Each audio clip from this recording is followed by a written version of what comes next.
Bang! Neevesknives. I'm Jared, and we are live. Ladies and gentlemen, how's everybody doing tonight? Yes, the thumbnail looks great, doesn't it? That's exactly what it looks like when you get one of those professionally sharpened pull-through edges on your knife over and over and over and over. Jared needs to know when to stop with the 50 grit and move to the veneers. Yeah, I found that on the internet. I used it in a video a couple weeks ago, so I figured it'd make a pretty cool thumbnail. Lure you guys in here. Yeah, it looks horrible, but that's what I always talk about with two things. One, when your plunge grind's not good, that's a result of over sharpening with a bad plunge grind.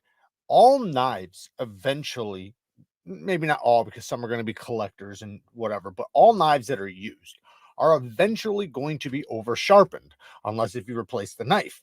So since you plan on sharpening your knife, especially if it's a user, and I freaking love it when I see, like, say, any knife. I don't care if it's a $30 knife or $1,000 knife.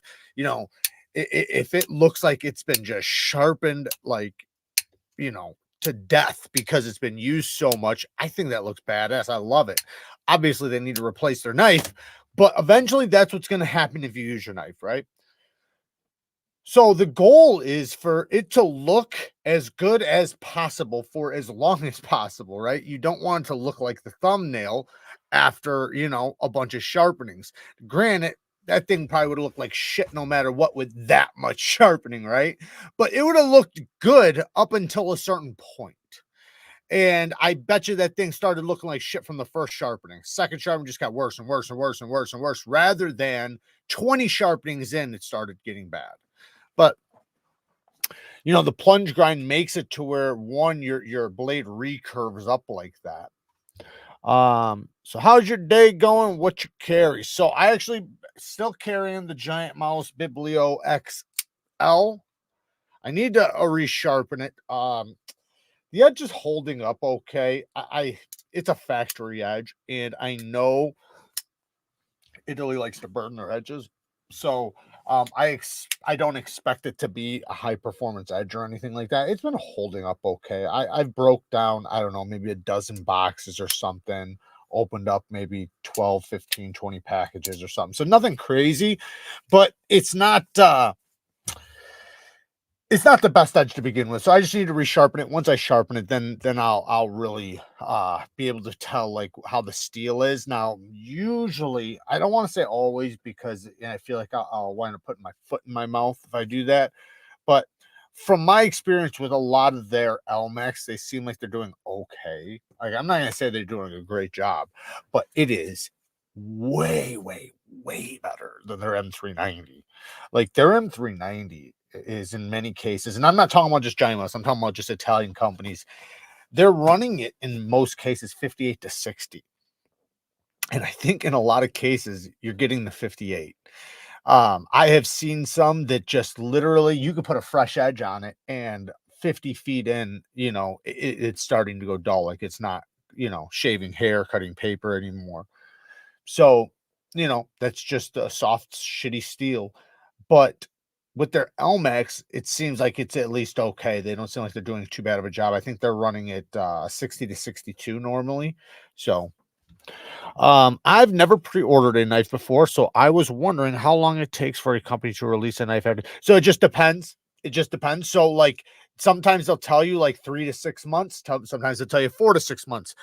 Sometimes you'll pre-order on a site and it'll be 30 days. So it just depends on where and what it is. I'll tell you one thing you want to I would almost just warn against it at this point.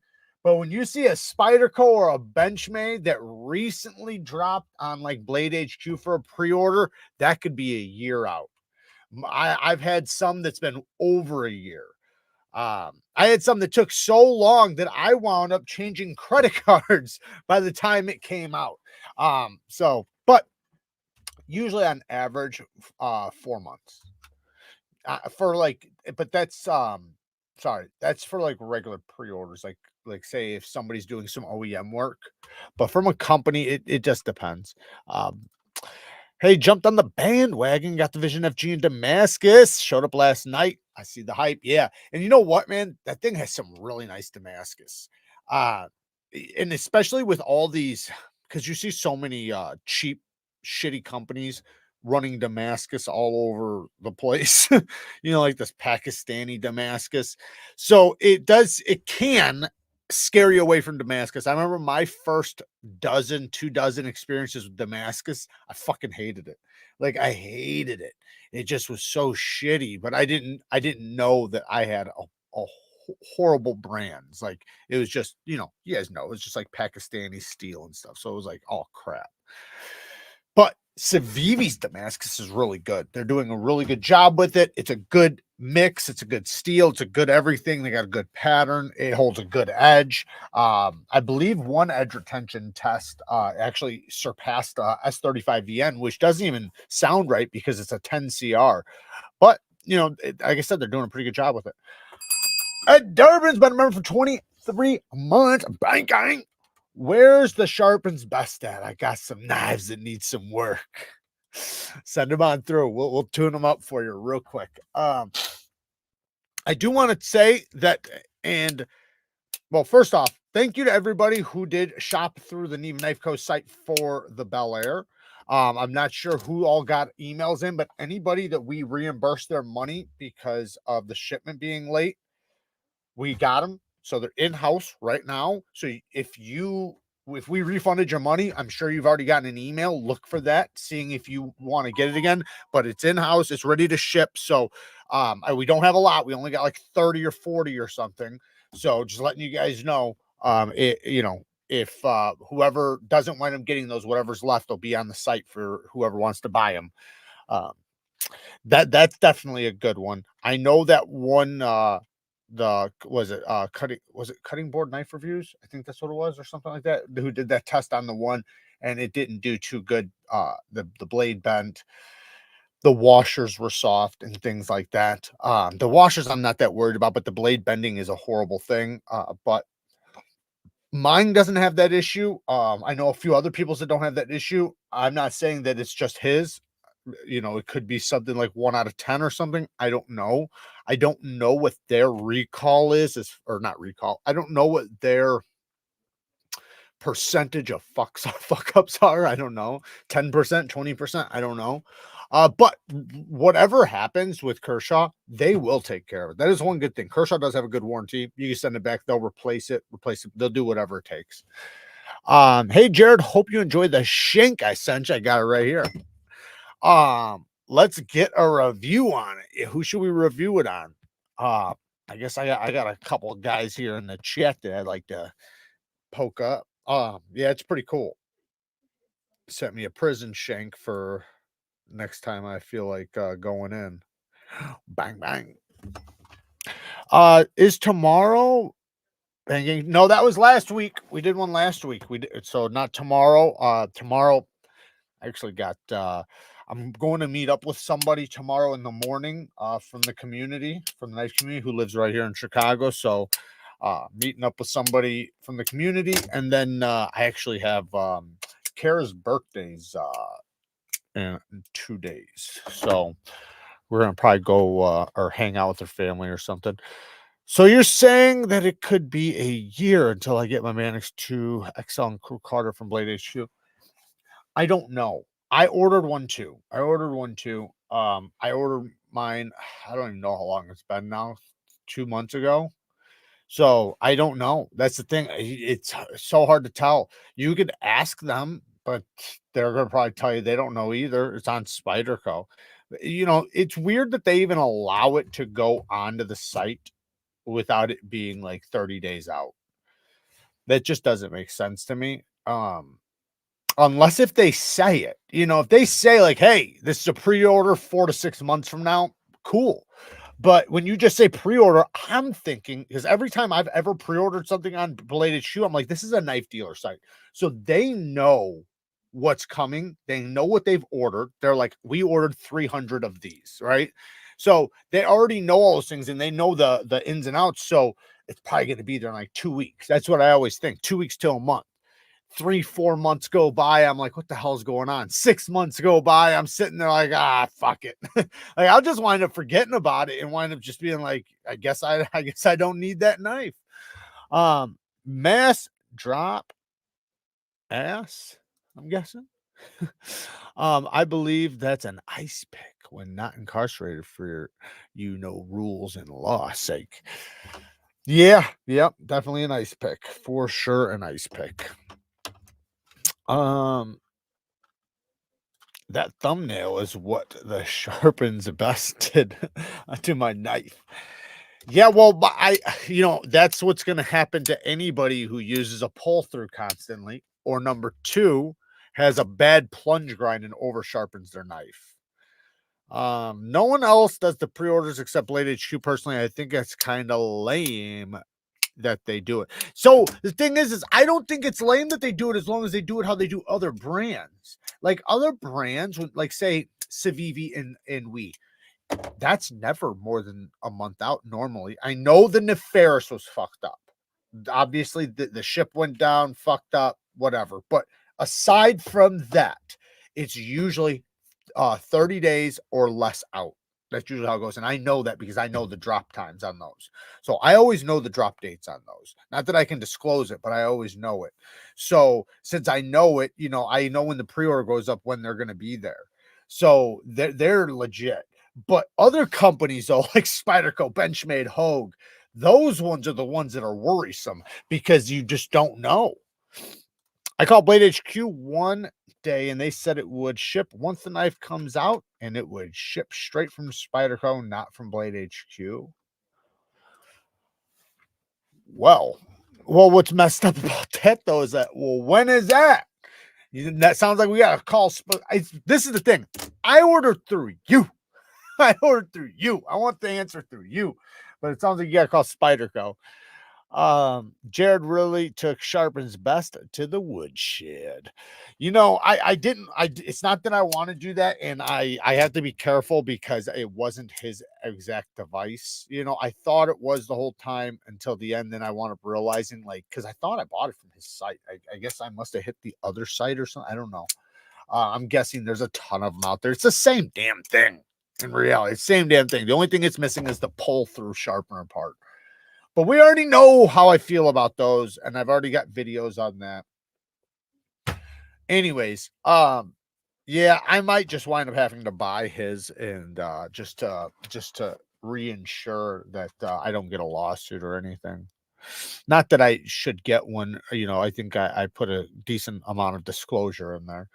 Mass Drop had a Spyderco or Benchmade that took 1.5 years before they got shipped. Yep. I actually didn't even wind up getting one mine, and I was so pumped about it for like 6 months. Then 6 months after 6 months, I forgot about it.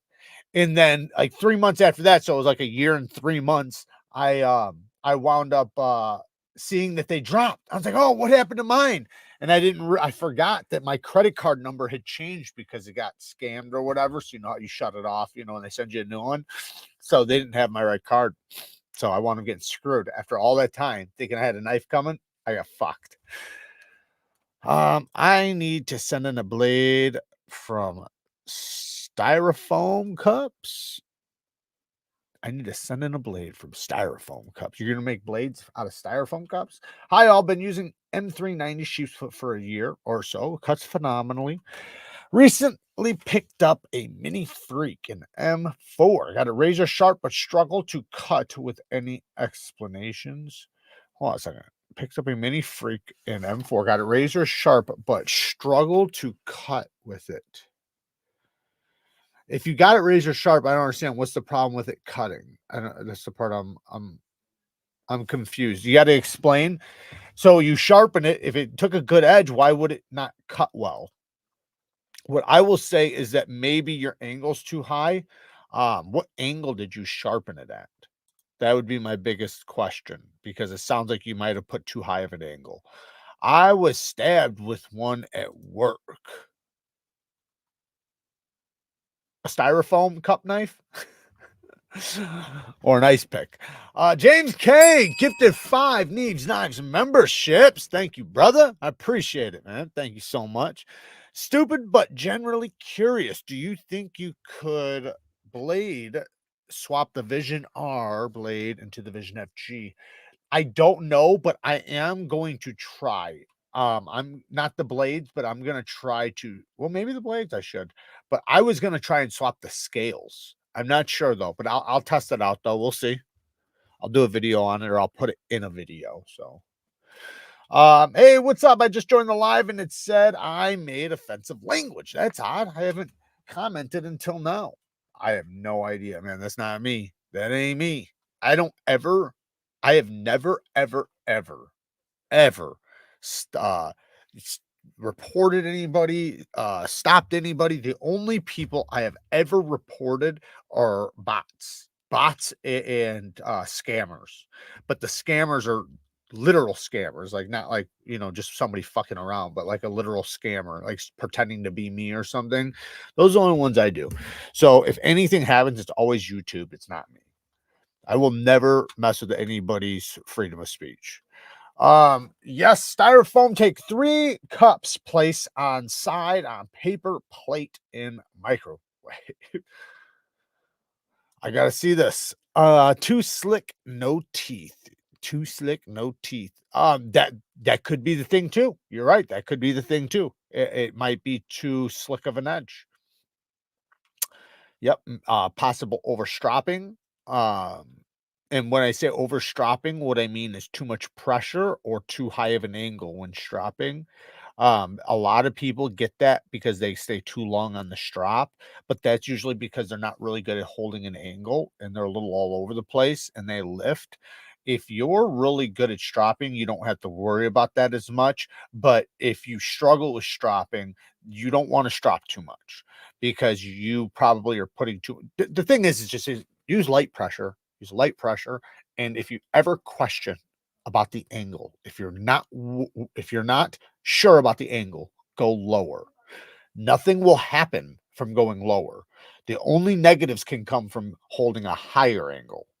So what I mean by lower and higher is just what it sounds like. Instead of stropping at a high angle, strop at a lower angle.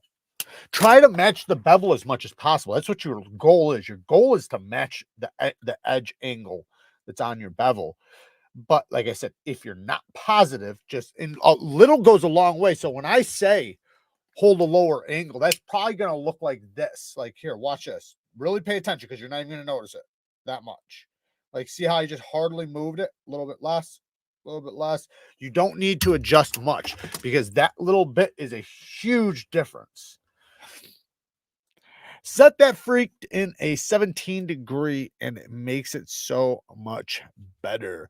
Yeah, I would say the freak, I personally probably do it at 15, but yeah, 17 would be probably the highest I would go unless if I'm hard using it.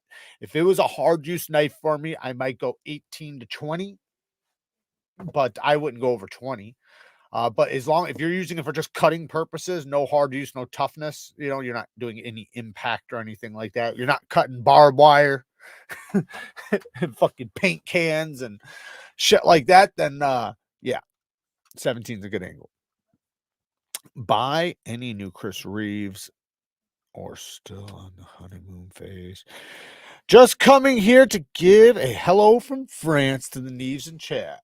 Thank you, Ramondo. I appreciate it, man. Shout out to you. Shout out to Ramondo for coming in from France. And shout out to France. The Micro Jimbo has been on pre-order for a year now. Yep. I don't even remember if I pre-ordered that one. I pre-ordered 3 Spydercos, I think. I just don't remember. I know for sure the Crew Carta XL Mannix. I know for sure something else. Oh, the Bodacious. And then there was something else, but I can't remember what it is. And I feel like I'm not even going to fucking get it. Or it's going to drop when I have no money. Greg, thank you, man. He's been a member for 5 months. Woohoo! Thanks, James. He's back. He's back. Jared, that red tobacco fragrance you recommend is fire. Hell yeah. You like it, huh? It's just powerful though, right? Yeah, dude, I fucking can't get enough of that stuff. I actually it was yesterday actually. Yesterday, because I wore a shirt just for like 3 hours, and I happened to put the fragrance on, so I wound up taking off the shirt and hanging it back up. The next day I came back and and I grabbed that shirt. I forgot that I had thrown it on for a couple hours, but I grabbed it, and right when I went to put it on, I could smell that scent. And I was like, woo, I was like, I gotta go put some more back on. Gotta go refresh. We got a good one for today, though. I got a good fragrance for today. That's definitely a banger. That sounds so cool when the vision scales on the CV. That's what I'm hoping. I'm hoping I can get the Wii on the Civivi one. That's my goal. What is this jail knife method styrofoam knife? They do that though. They definitely do that. They definitely melt down styrofoam or plastic or whatever. The biggest thing is just like plastic from trays, things like that. Wire, anything, man. It's like it's crazy the things you can make a weapon out of. Um, if you're if you got a big enough imagination. Can you do custom serrations on an XL holdout? Why? I don't understand why. Why would you want to? Yeah, you could send it in to get, you can do it yourself, but you could also send it in, I'm sure. But you there's a thing online, I believe, for actually creating serrations. But you can do it with a Dremel. James K gifted 5 Neevesknives memberships. Appreciate you, brother. Thank you, man. Oh yeah. What was the other one? James K. So James K gave 10 Neevesknives memberships. I thought that was you. I didn't want to say it and be wrong, so I had to go double check. Thank you, brother. I appreciate it, man. Which grit would be the best for CPM M4? It's gonna depend on the heat treatment. I'll say I'm not 100% on M4 how well it does with the polish. I know 4V does really good with the polish. But M4, I'm not 100% on it. I do have some M4. I have done it with a polish, but it didn't do better than the medium grit, but I can't remember if it did good. Like, I know for sure it didn't do as good as the medium grit because I continued to do medium grit after that, and I was a lot happier than with the Polish Edge. But I'll say to be safe between 600 and 1200 grit, that'll keep you safe. Like, that's going to be a good edge for it. But I know when I did a polished edge on mine, it took a really good polish, and I believe it held it okay. I just don't think it held it as good as it did the medium grit. But I'm not 100% because I'm trying to remember, and if I'm trying to remember, then it's not burnt in my brains. Uh, but I know for sure a medium grit will do good on it. I know that for sure. So 6 to 1200 grit. I personally would probably do 6 to 800 grit. Uh, depending on your angle too. I mean, if you're and the knife and everything, so it depends on what you're doing too, because depending on what you're doing, how tough you are on it, will depend on the angle. And what I mean by angle is because, in my opinion, the higher the angle, the more toothy you want it. So if you are going to go with a super tough edge, right? And I'm not saying you have to go super coarse. I'm just saying if you're going to go with a super tough edge, going with a polish is just stupid because it's just going to be slick. It's going to be slick even if it's a steel that takes a good polish because it just, the angle's too obtuse. So it just doesn't wind up working out. But the more acute it is, the better it takes a polish, right? That's just how all steels are. So, depending on what you're doing with the knife and how tough you are on it will depend on the edge angle you put on it, which also might determine the grit you put on it. I like 600 grit. There you go. There you go, baby. It's sharpened to 16 degrees on a work sharp system. Sharpened to 600 or 16 degrees. So that's a good edge angle. I think that's a good edge angle. So it sounds like your problem is your burr removal. Either one, your burr removal.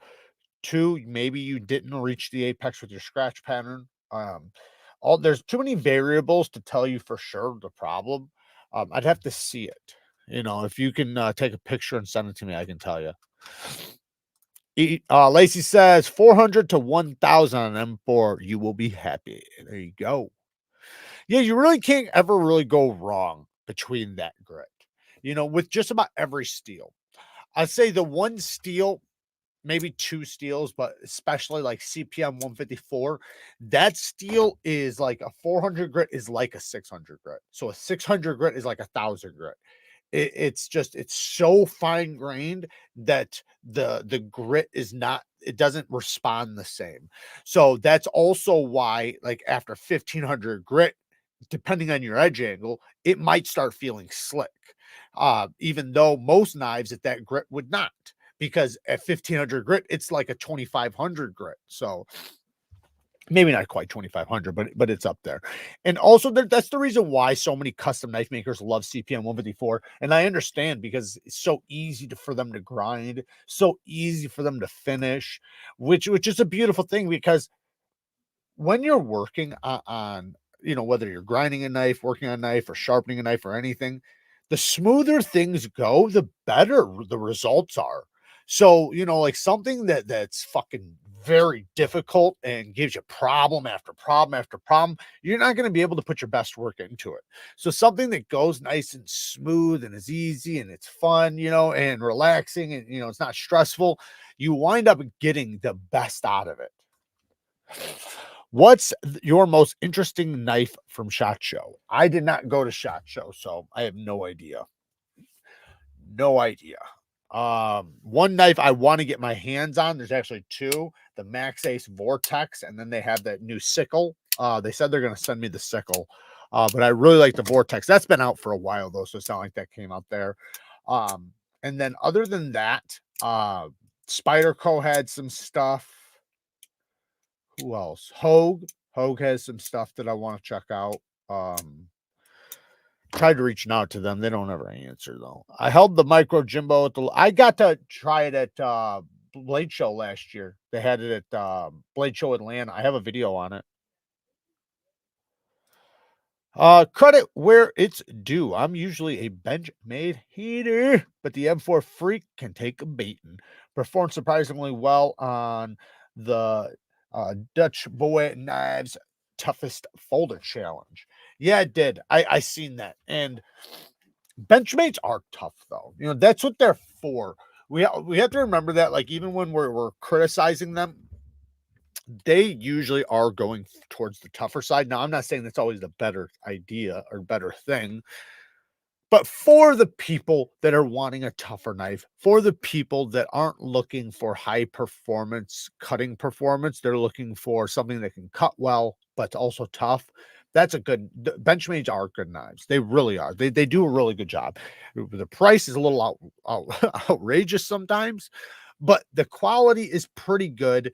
Granted, the materials might not be the best for the money, but you know, they have a great warranty. You know, I like to give them credit, you know, where it's due, like, you know, he just said, but it's tough sometimes when they're doing things that are just so expensive. It's like it just doesn't make sense, you know, because even just looking around, just look around a little bit at the competition, and you're like, well, let's see here. Luck Knives, true. I don't, is Luck in here?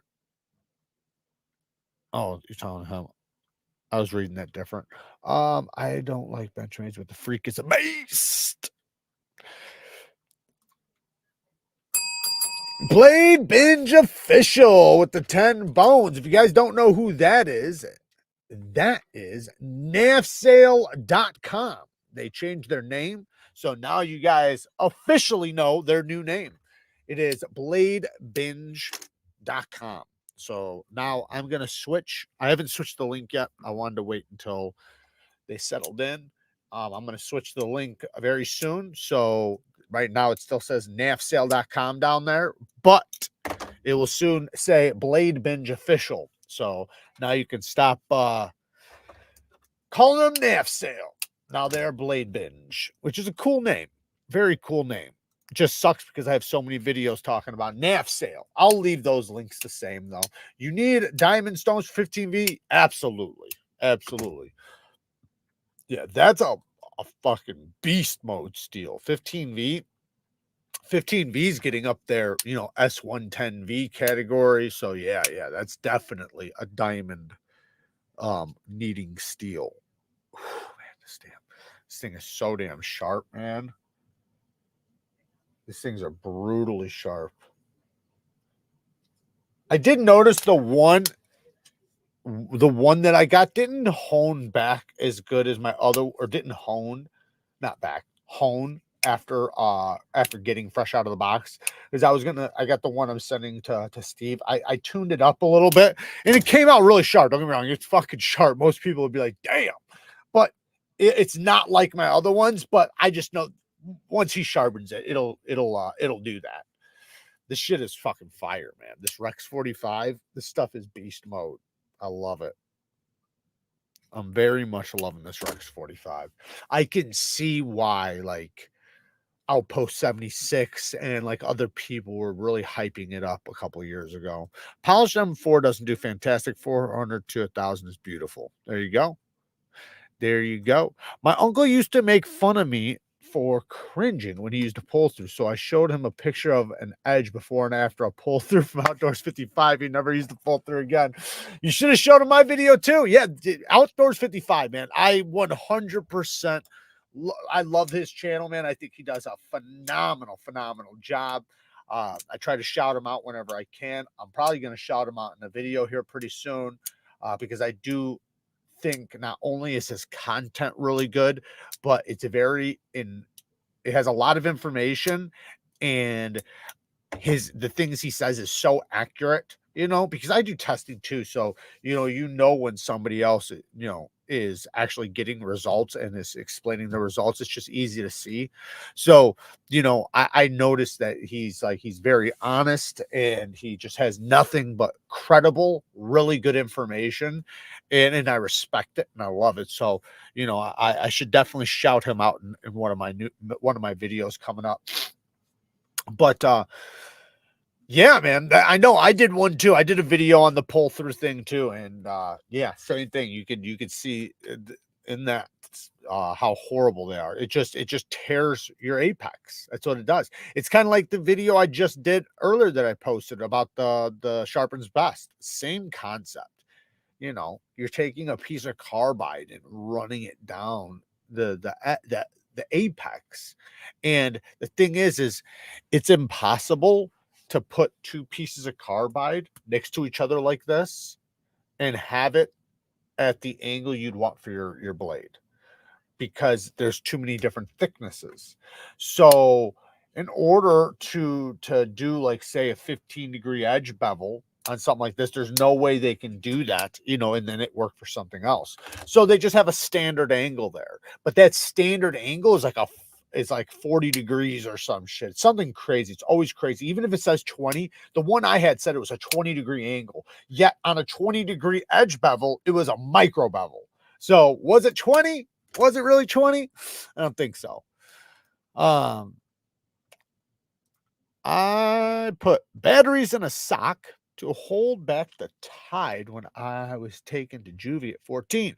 Then I made friends in the week, went in my what? Then I made friends in the week, went by in a blink. There you go. You went to juvie at 14? That sucks, man. Juvie's like the worst, man. Juvie's like the worst. Like, I never went to juvie. I have friends, family. I've know lots of people that went to juvie. I watched this girl when I was a kid. I was arrested. I was like 14, and I had to go to court, right? And me and this girl and like three other people, we got all in trouble together. And she was already like, this girl, man. I don't know whatever happened to her, but the track record was leaning towards she was going to be a lifelong criminal. But I don't know. Maybe she did really good. But at the time, she had already been arrested many times. So we wound up getting arrested together. This was like her fourth, fifth time getting arrested. And we're young as shit. We're like 14. But she's a little badass coming from a broken home and all this shit. So, and they brought her in fucking chained. Like, I'm talking about like chained everywhere, chained around the waist, chained here, sitting there doing the scoot shit because she must have attacked one of them. But that's how she was, though. She really was like that, though. She'd fucking, go crazy. So, but anyways, yeah, man, juvie can be a motherfucker. There's some people that say juvie's worse than prison. It just depends on which one you go to, though. Like, I know Florida ones can be pretty bad. Alabama ones are really bad. Alabama prisons are just fucking bad. I think those are probably the worst prisons are the ones in Alabama. Not that I've been to an Alabama prison. I've been to a North Carolina, come on and raise up, but I've never, damn it. Sorry, guys. 3V will get slick with a higher grit finish. So I've known my 3V always does good with a higher grit as long as I do a good angle. I've noticed my edge retention's better. Everything's better with 3V with a high high grit. So like I did an edge retention test one time, and my edge retention test actually leaned towards the higher side with a higher finish edge. But that also can be determined by the angle and the heat treatment and so many factors. So that's why, like, whenever, like, it's easy to say, and this is where I got in trouble. I made statements a long time ago where I was completely wrong, but it was just because I didn't test enough steels to really speak on it, to say, because the different HRCs, different heat treatments, different edge angles, different companies, different thicknesses, all these things. So I could be still wrong about this too. And it just, being the examples that I tested. Any thoughts on the CRKT CEO and its overall profile? Also, any recommendations on a bit more premium, slim / low profile knife similar to it? Yes, I got a lot of them for you. So one, I'd say stay away from the CEO. I don't personally like it. I think because of the lock bar access, that's my worst problem with it. But if you want to know a couple good ones, one, I just posted a video. It's called the CEO. I actually put on the thumbnail CEO Killer. It's a Kubi. That one's really good. Then you have the Solstice. It's the Akaso Solstice. There's also the Real Steel G5 Metamorph. I love that. That's probably my favorite of all of them. The G5 Metamorph, probably the liner lock with the front flipper, but they do have a new one that's a button lock with thumb studs. But the Kubi is the Kubi Prism. You can check out the Kubi Prism, the Real Steel Metamorph, G5 Metamorph, and then the Akaso Solstice. I have videos on all of those. I just recently posted the video on the Kubi and the G5 Metamorph, but the G5 Metamorph, that's the new version. The old version is the one I'm specifically talking about. It's not like high end, but it's like 14C in aluminum, but it's really, really good. It's definitely more premium than the CEO. And the other ones I mentioned are definitely more premium because they're in titanium. They should give a lot more better cutting geometry. If Hogue can do magnet cut in titanium for 300 Benchmade doubles that price for some reason. Yeah, then that's what I mean. Like look at what you're right. They just did titanium and magnet cut for like what, 325 or something like that. And if you look at it, there's machining in it. Like, it's not like it's just titanium. There's fucking machining galore on that thing. So, like, yeah, you're right. Like, give it to Benchmade. They'll do half of that and double the price. Why the change? I prefer NAFSALE because they were having troubles with Ben, from nafs.com. So they were having trouble with that. The confusion. CRKT CEO has a bunch of competition. The Boker Quaking, yep, is more premium. Maybe MKM Flame Light. Generally, that style feels super tiny in hand. Yeah, but that's why I like. Or another one, I shouldn't mention this one. The Clavi, the Civivi Clavi. That's a really good one. There's a lot. There's a lot of them like that. I actually even have more. Like I have a whole video of all CEO style knives. Watch that. Because that's a good video. I do have one here. Oh no, I have the clavy too. So here's the clavy. This one's really good, man. I like this one. Great front flipper, super thin geometry. This is how the geometry should be done. That's one of my biggest complaint next to the lock bar access, which look at this one. Good lock bar access. The CEO has horrible geometry. It's a thin blade, but not thin enough to get down to a good edge, so it winds up being thick. Here is the Boker Burnley Quaking thing with the purple fat carbon fiber. This is the small one. There's also a large one. Very smooth. This one's pretty cool. Super snappy, good access to the lock bar. Geometry, it's thicker, but it's okay. It's not bad. I talked to CMB Made Knives about making a Predator XL, and they are making one now. I suggested them to use Crewwear since it's such a hard to use work knife. Predator XL coming soon. That's awesome. That is awesome. I would love to see that. If they did Crewwear, that'd be crazy. I wonder if they'll be doing that. And then I would love to see them, and I said this before, that they needed to do one in titanium, because they had the micarta one. See, I think all these companies, man, they would be a lot, not smarter, but they could do a lot better if they just upgraded something. Like, say if they see a model, right, and they see that that model is hot. This model's doing really well.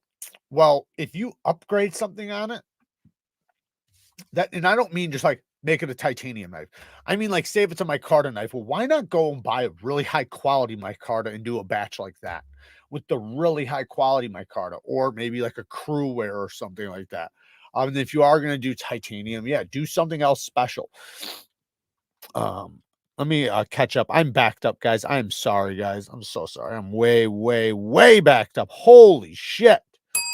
Major Paul with the 2 bones. Favorite EDC knife under 150 bones. It is the Rex 45 Manix.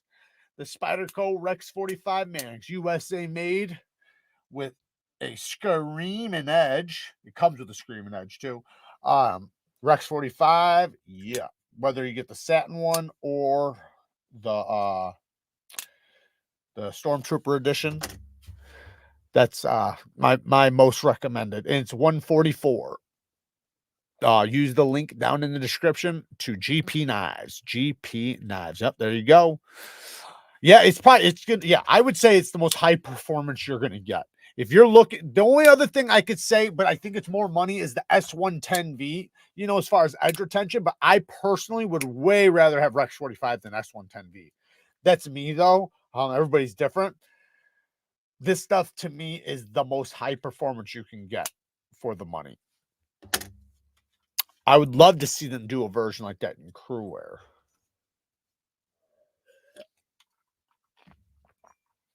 I love my KIZER Genie.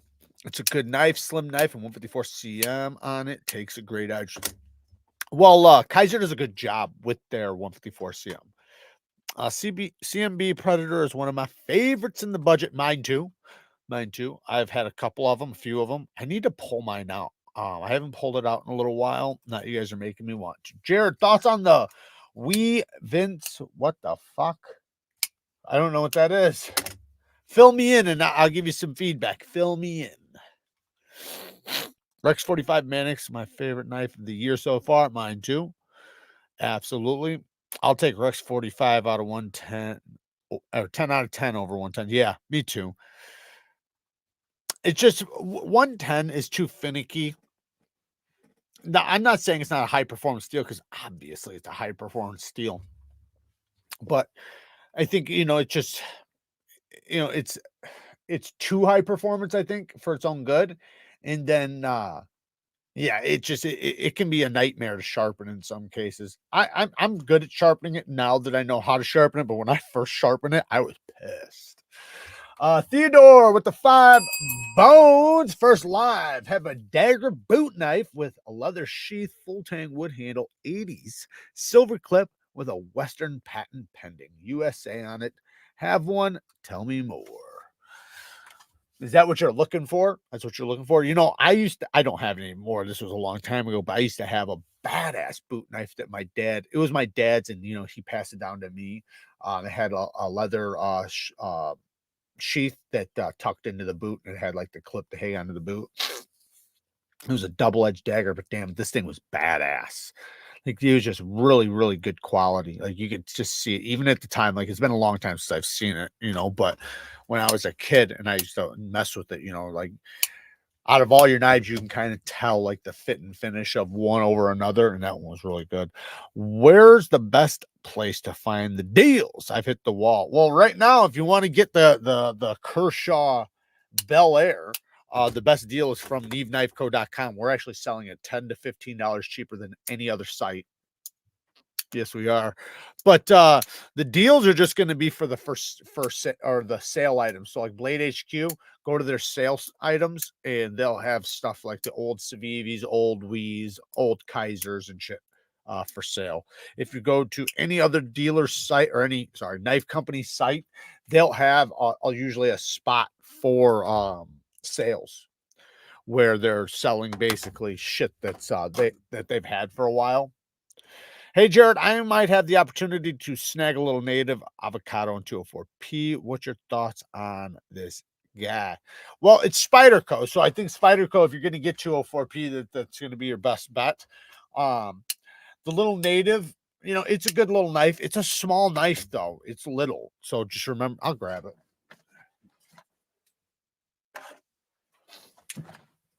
It's a little guy. So just know that, right? It does take a little breaking in. I mean, it'll get really smooth pretty quick, but it's just such a light little blade, so you can get a full grip, and it's a fantastic pinch grip knife. That's where this thing shines at, is the pinch grip. So like, you know, like when you're cutting around stuff, you know, it works really good in this little pinch grip. So, but yeah, it's compact though, so just know that. Light pressure or moderate pressure can be very subjective terms. That being said, could you put your strap on yours to see how much pressure you're using?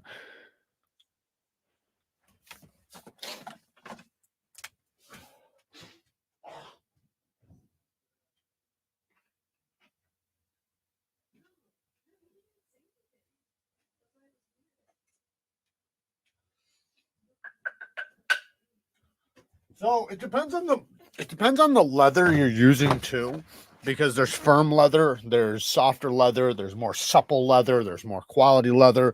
This is high quality leather. This is poor quality leather. It's just cheap, but it still works good. I'm not saying it doesn't work good. It works great. But this is definitely a lot more higher quality leather. This stuff comes from Stroppy Stuff. Probably my favorite strop at the moment. I got 3 of them, and then their compounds are my favorites. But this is firmer, so it doesn't have any give. Like if I push into it, it doesn't have any give. This stuff has a lot more give to it. Not as much though. This is actually pretty firm because it's a lot thinner too. But some stuff is very supple. So take that into consideration. But no pressure or very light pressure is just that. Open it up. Find your angle, whatever the angle is, right? When you have your angle, and you can find your angle just by putting it flat first, and then you're obviously looking at the under the edge, and then raise it up until you see the apex hit the leather. That's your angle. Now all you have to do from there is lock your wrist, and then as you drag this way, drop your elbow. So now everything's going to be regulated from your elbow so you can hold that angle. So I still have my angle set. Now when I pick it back up, I just raise my elbow back up, set it back down, and I might adjust it a little bit just in case.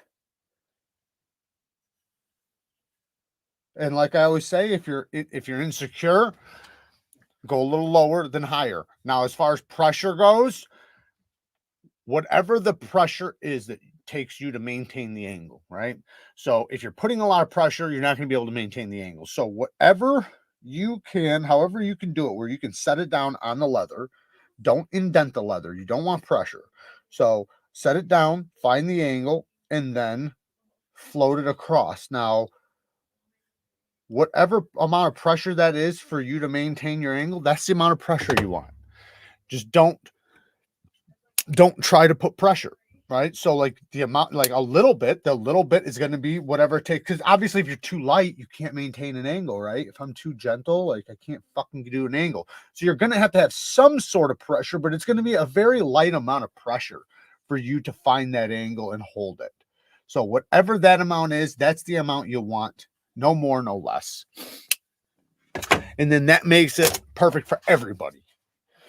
Because as long as you're not, because the problem is what you don't want to do is two things. The worst thing you could do is two things. One, applying too much pressure, and now you're denting in your leather. And then as you drag it across, the leather's rolling over your edge, your apex. The next bad thing you can do is as you're going across like this, you're going across and you raise your angle. Raise your angle. That's the worst thing you can do, because you're going to roll your apex. Both things roll your apex. Too much pressure or raising your angle. Did you see that Benchmade got rid of the Omega springs on one of their new knives? They changed it out for basically a mini leaf spring. I did not see that, Asher. What knife? I'd love to hear what knife. S110V is finicky, is absolutely right. It has a very specific use case. If you need just box cutting and not doing any lateral loafing, S110V is badass. For general cutting, I just don't like it. Yeah, I pretty much agree. I think if you're only cutting like plastic, paper, light soft wood, and probably not even wood, but if it's soft wood and paper, cardboard, then it's fine. But if you're gonna have to do anything with any sort of hard wood or really hard plastic or really hard thick plastic, or any chance of hitting anything that's actually hard, you're not going to want that. That's not going to be the steel for you. Vince McMahon stepped down from World Wrestling. What are we talking about? Because of sexual harassment allegations? Defecation stuff too. I did not know that. I feel like you wouldn't want to have knives near your feet, Jared. You got that right. You got that right. Actually, I like to dance with them. When I get off my lives, every time I dance with my knives. We do the waltz. Do you know what grit is best to pen on Rex 45, or does it matter? So far from my experience, I've known, but this is very limited, very, very limited. I'm only doing testing now for the first time. I've sharpened a lot of it, but from what I'm noticing, it doesn't matter that whether you want a medium grit or if you want a polished edge. That what's going to determine your angle is going to be a high determination between that, right? If you're going to go with more toothy, right, you can go with a low angle. That's just fine, or a higher angle, just depending on the toughness you want your edge to be. But if you're going to want to do a polish, I would say go lower, right? Now, obviously, the lower you go, the more fragile the edge is going to be. So now it's not going to be a hard use knife. It's not going to be a tough knife. It's going to be a slicer. So know what you're getting into, right? Know if you're going to be using it only for slicing like this. This is used for just cutting purposes only, right? I'm not hard using this. I'm using this for a cutting beast, and I love it.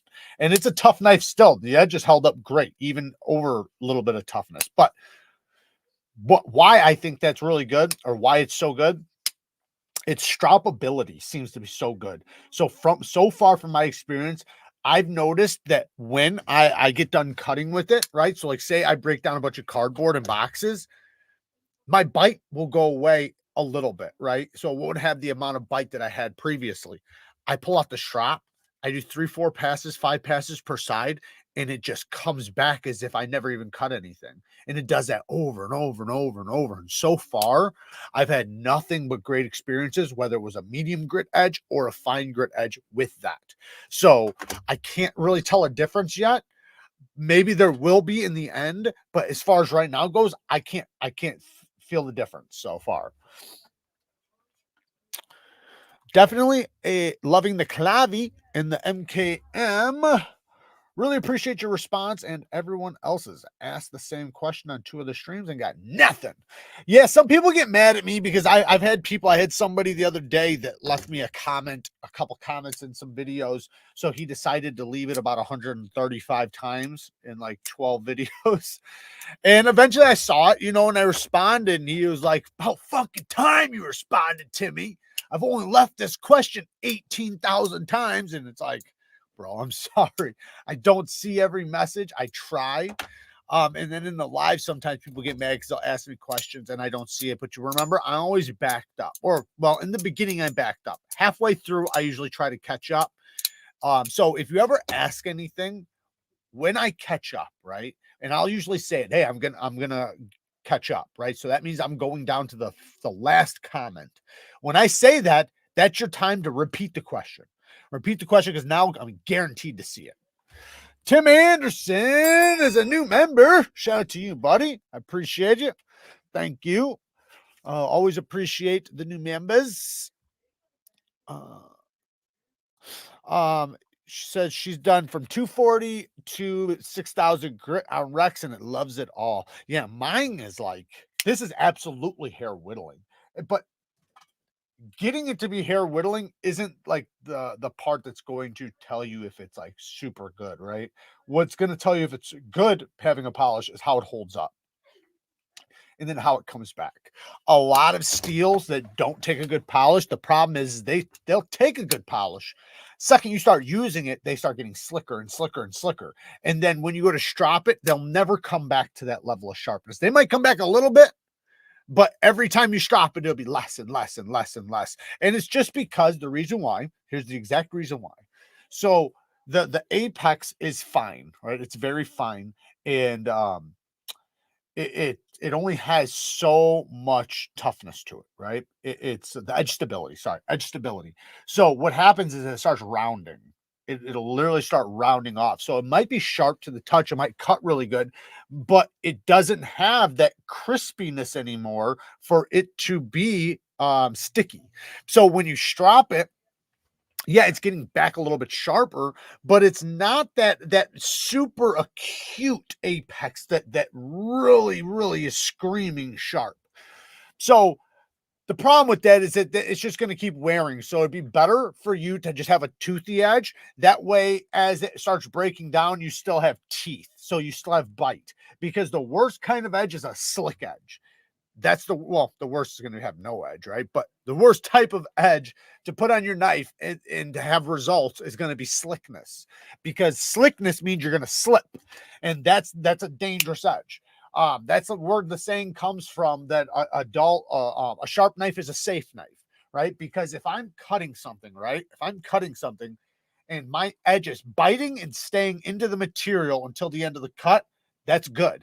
If every time I go in, it's not even going in, it's slipping off, or while I'm halfway through my cut, the blade keeps slipping out, that's because my apex doesn't have the bite anymore. It doesn't have that saw blade that we want.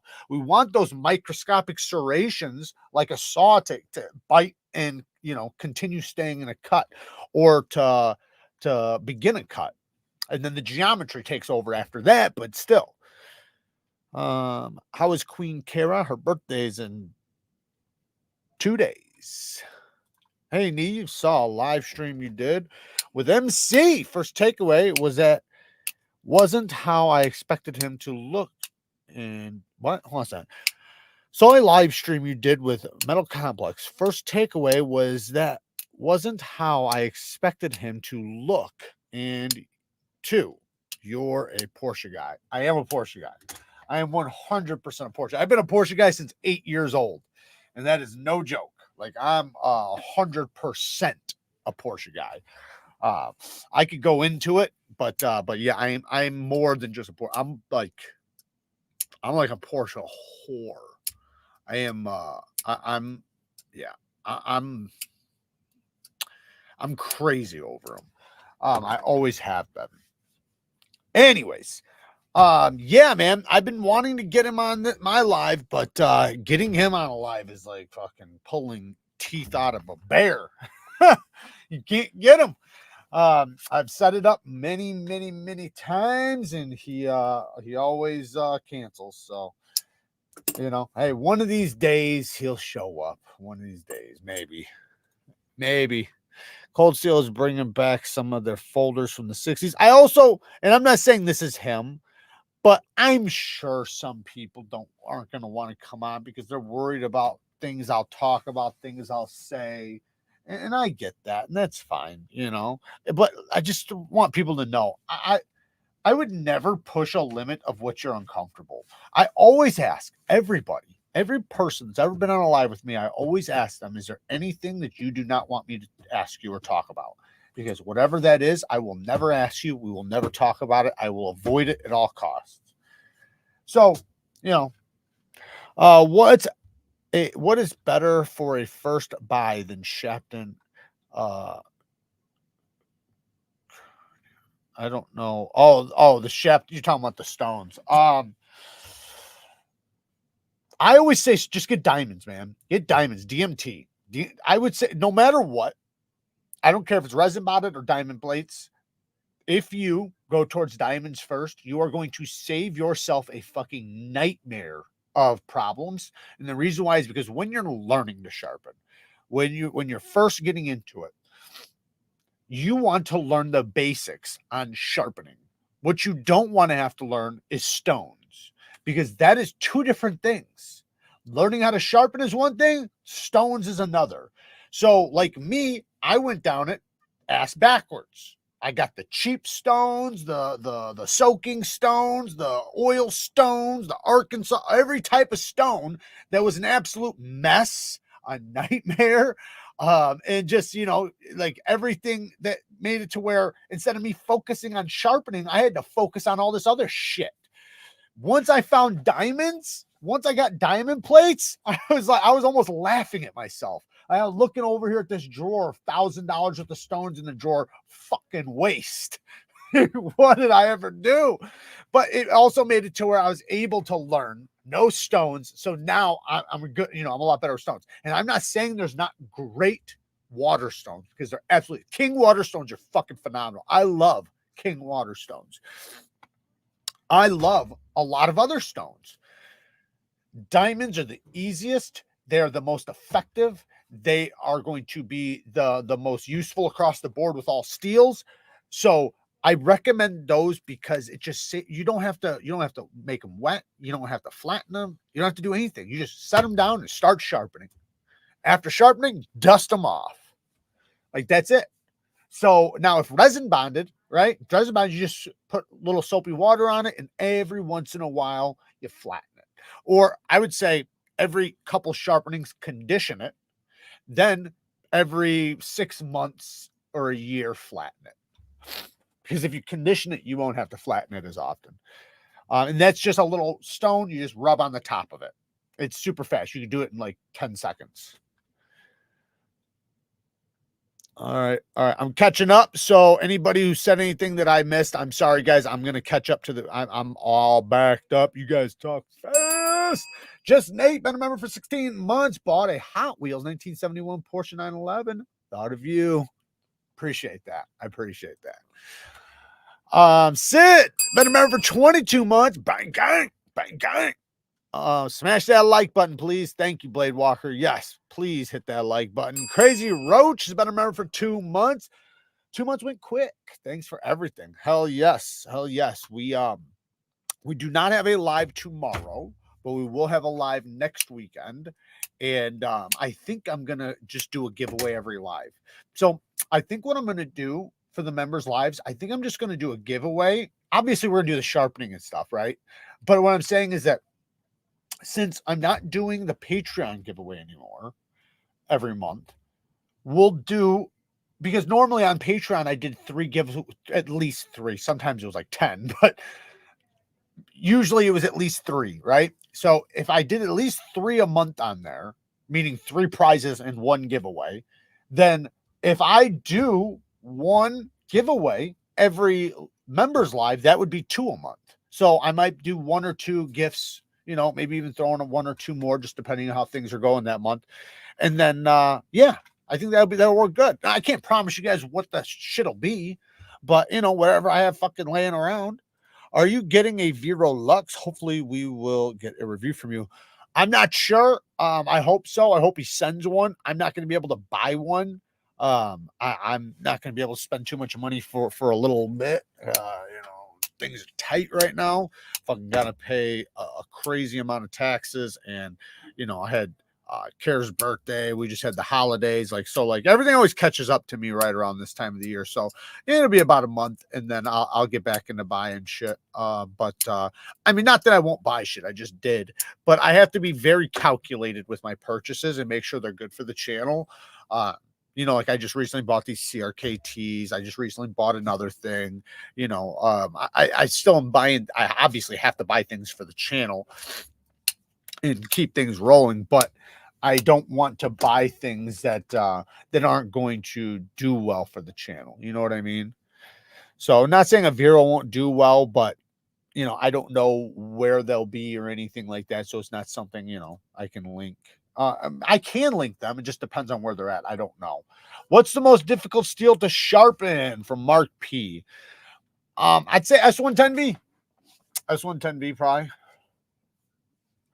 But the thing is that most steels are not difficult to sharpen. Most steels are just time. So almost all steels are the same to sharpen. It's just time. So sharpening 8CR, if you can sharpen 8CR, you can sharpen M390. If you can sharpen 8CR, you can sharpen Maximet. The only difference is make sure you're using diamonds, right? Another thing is going to take you longer. Now, a thin edge in Maximet is going to be faster to sharpen than a thick edge in HCR. So the geometry plays a part and the steel. But it's not harder. It's just longer because the wear resistance is higher. It's kind of like this. The edge lasts longer, right? So an 8CR edge is going to go dull really quick. That's why it's also going to sharpen really quick because the wear resistance is not very high. Maximet or whatever steel, high performance steel, is going to cut for hundreds and hundreds of feet because it has high wear resistance. So that's why it's also going to take longer to sharpen. Now, that's also going to be determined on your edge angle and all of that.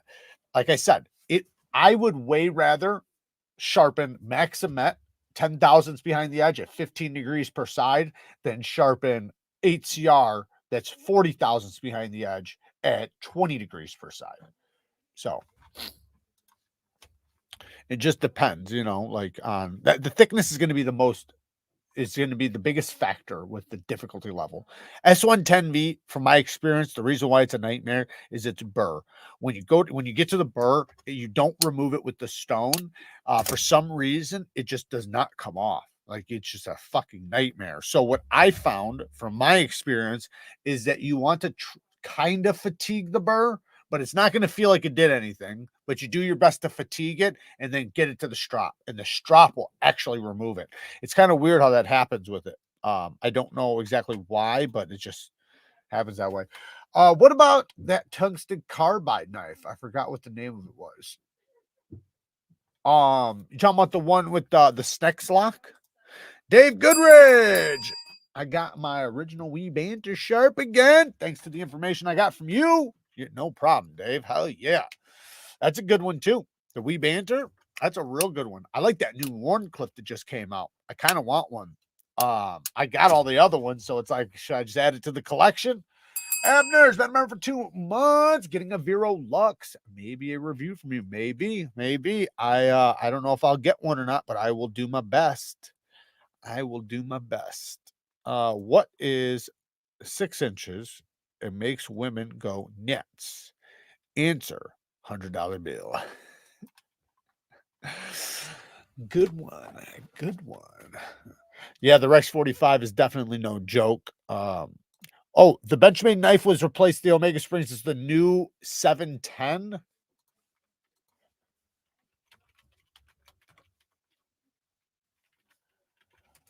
Let's see it. Oh, well, this must be the custom version. I'll show you guys. The one I found, I should have picked a different screen, but here it is. This is the obviously the better one, but so what is this one has Omega springs. So I don't know what you're talking about. No, I'm just joking. They might have changed it, but this one has Omega springs. Let me see if I can see another one up close. Man, D2. It's using D2. Is that right? Maybe that's an old one or something. Let me see this one. Okay, this one might have different springs.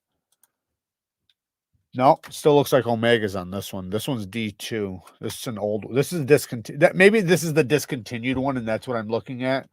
I need to look for new. New.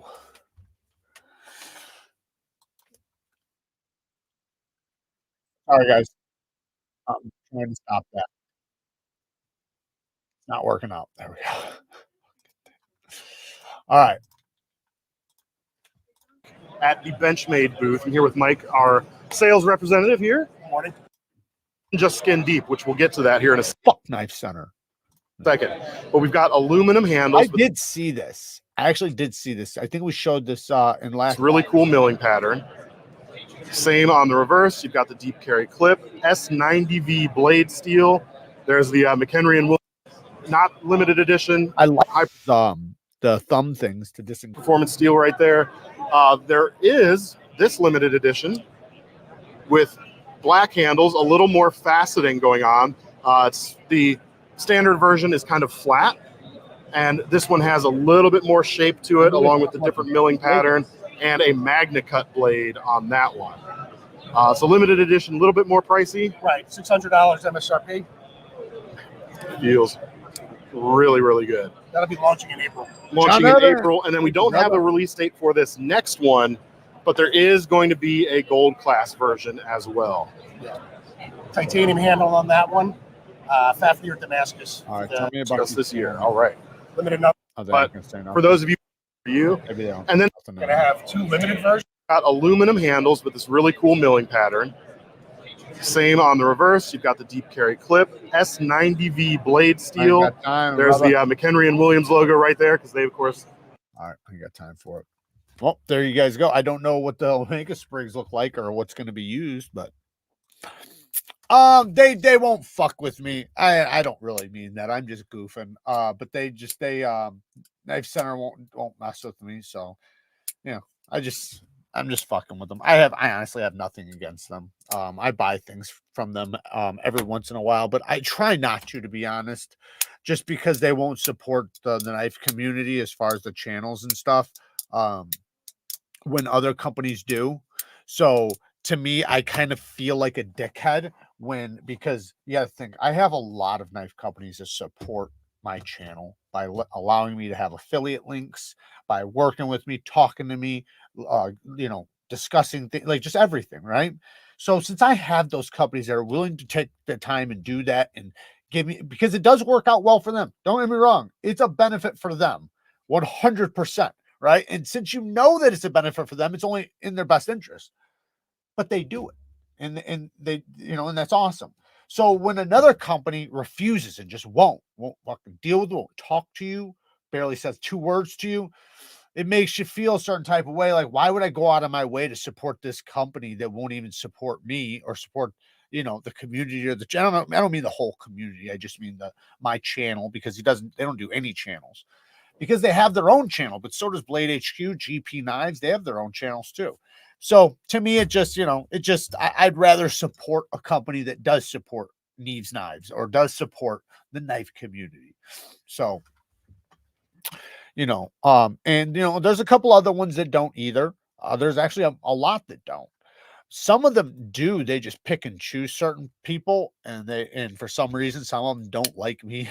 They won't fucking even talk to me. I've had some that refuse to even, like, we've tried calling them and talking to them, and they've promised to call us back and never ever do, like multiple times in a row.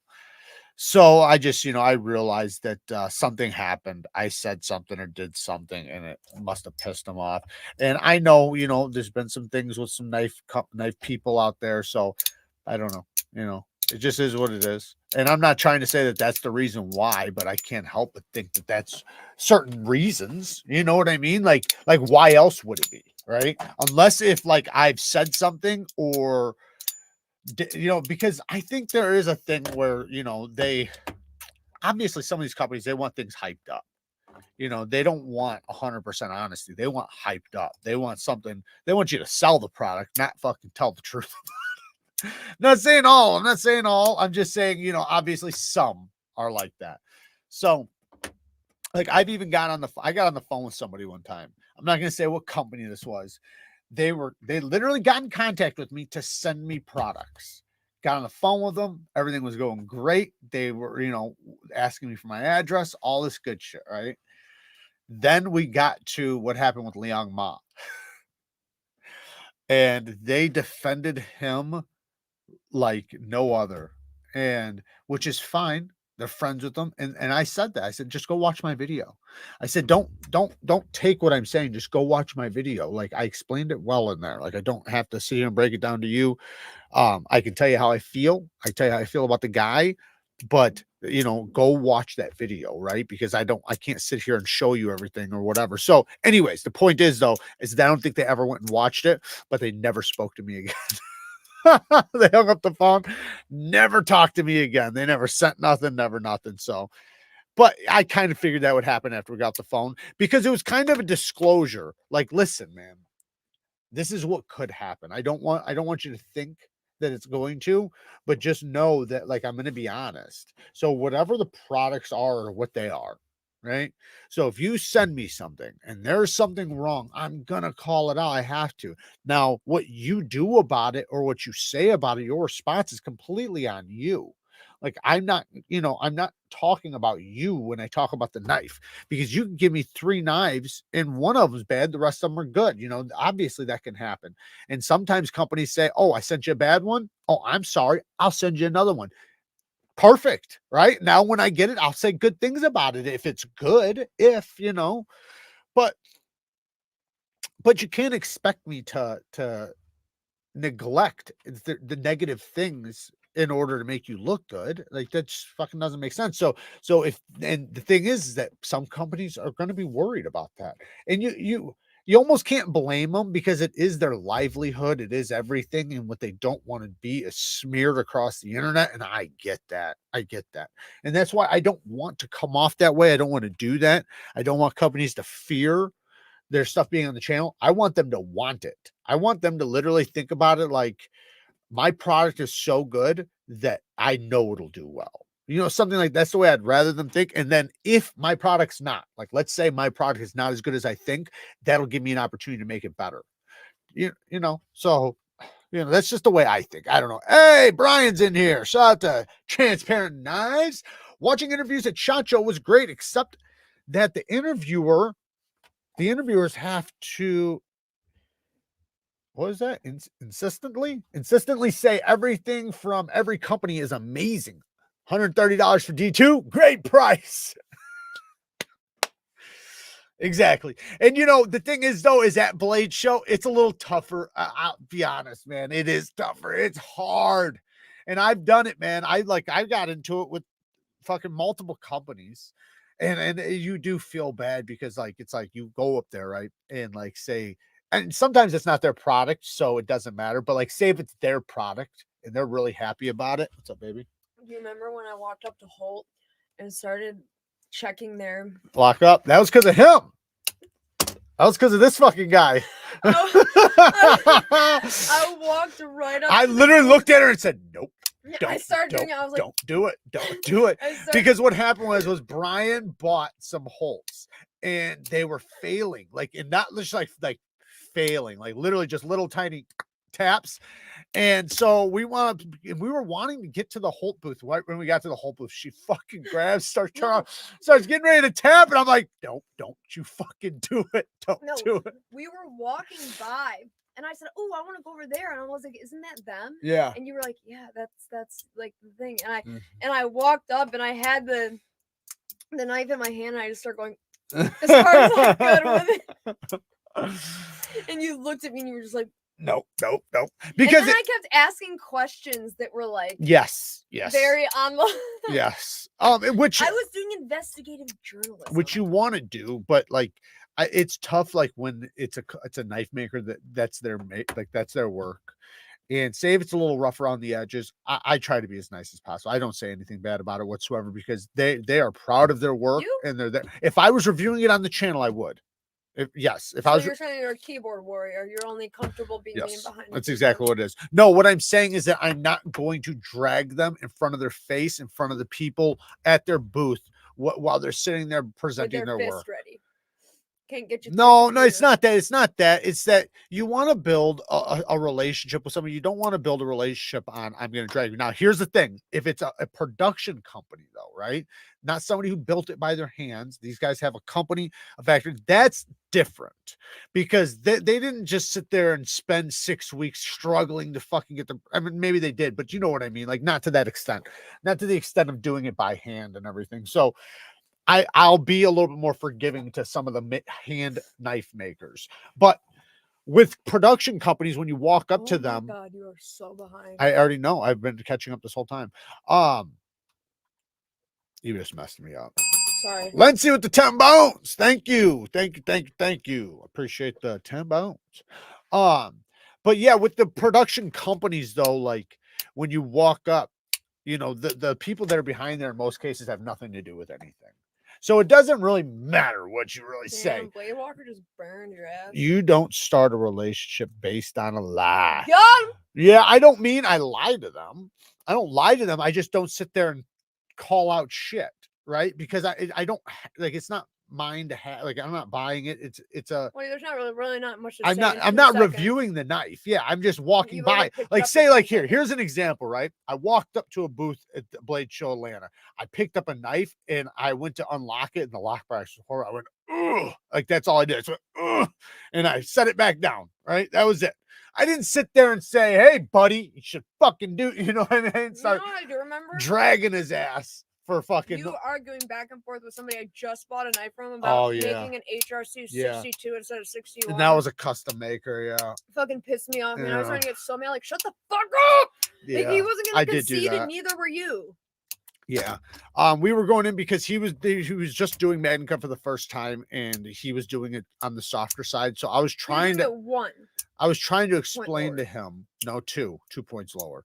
I was trying to explain to him that, you know, why, you know, 63 is better. But anyways, I also walked up and fucking got into it with the Hinderer guys because, but you got to understand though, they told me 58 to 60 HRC on Magna Cut. So, and I still got the knife. I still bought the knife, but it was in the, oh shit, I missed the super chat. Yeah, you did. Mr. Super Chat from Dave Goodridge and the milestone chats. I gotta find it. I don't know where it's at. I don't think I got it. No, I already got that one. Okay, so I guess I missed it, man. I'm sorry, Todd. I can't see it. No, wait, no.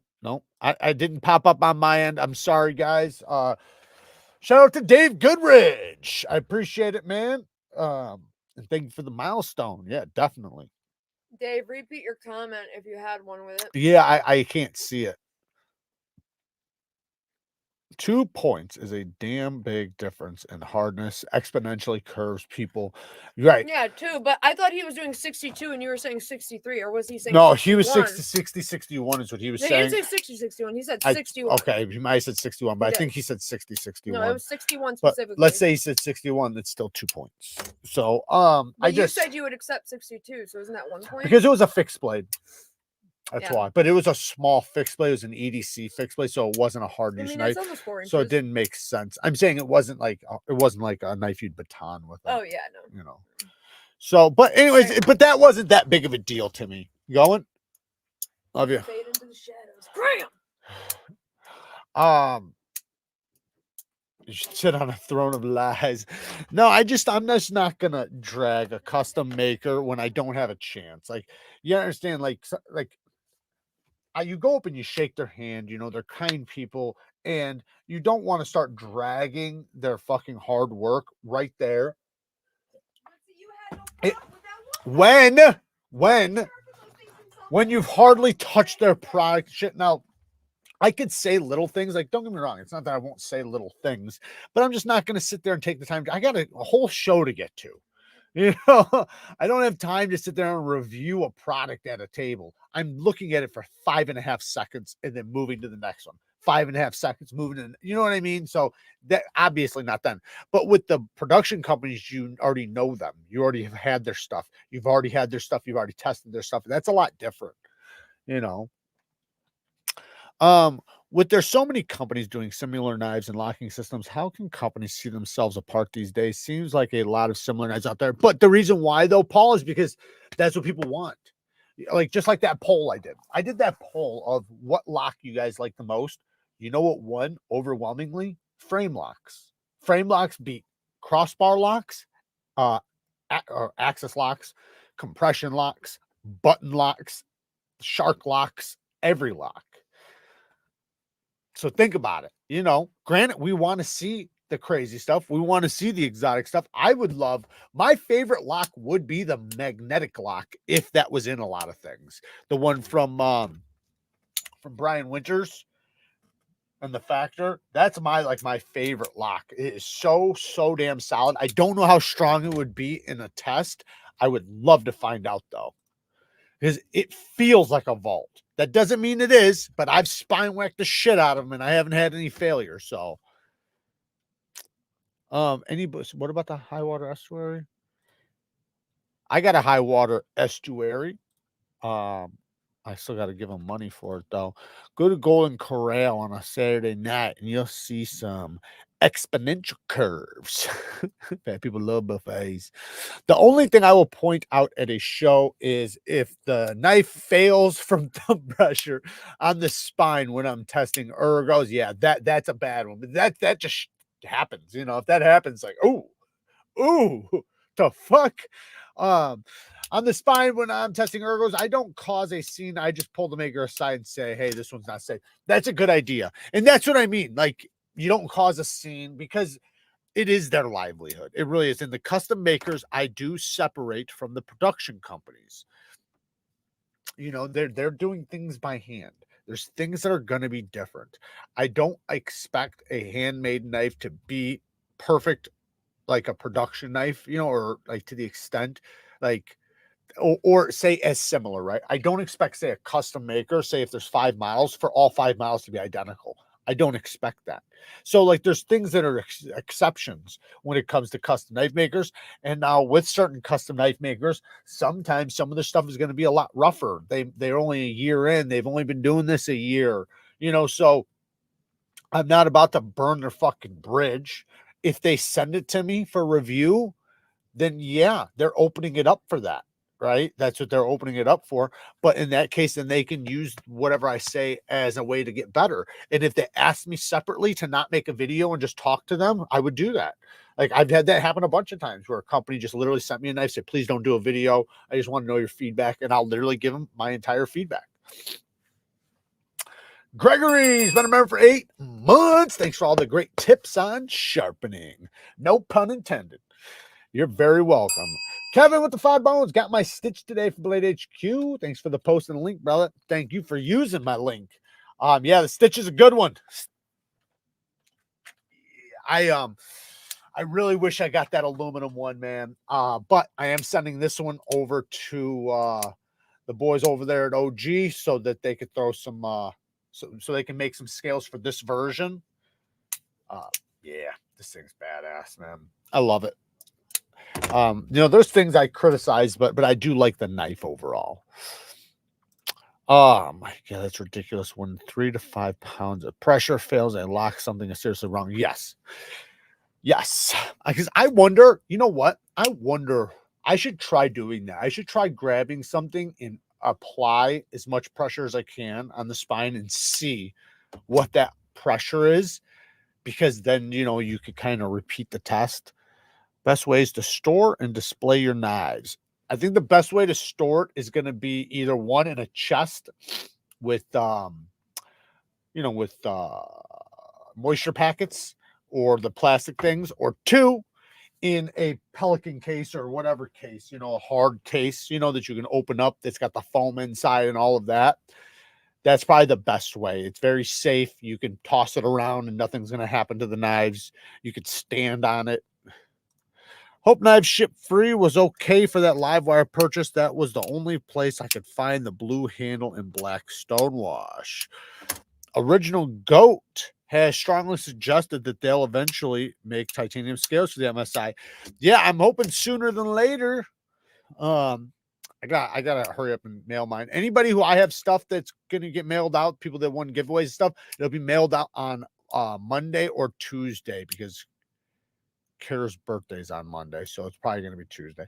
Doing what you was doing with your Mannix just then is exactly how I got my knuckle ripped open. Yeah, I know. I was thinking about it the whole time, but this is the thing: is this one, if it would have folded on me, it would have hit me right here. So that's what I was thinking of the whole time. Like, if it does fail, at least I'm safe. Max Ace OTF. Anyone? I got one heavy as shit. Mine. Got an in it case for that very reason. Yeah, that's a good one, right? That's a perfect one. Thank you, Todd. Yes, I should have said that too. If you are going to get some original goat scales, make sure you use my link with 15% discount code. Save yourself some money. 15%'s a lot. Just like when you look at the Wee knives, like say a $350 knife, where you're saving yourself what, 30, 45, 50 something dollars, you know, so, you know, 15% is a nice discount. What do you do with all the pouches and boxes? Oh my goodness. I'll tell you what, you know what I hate?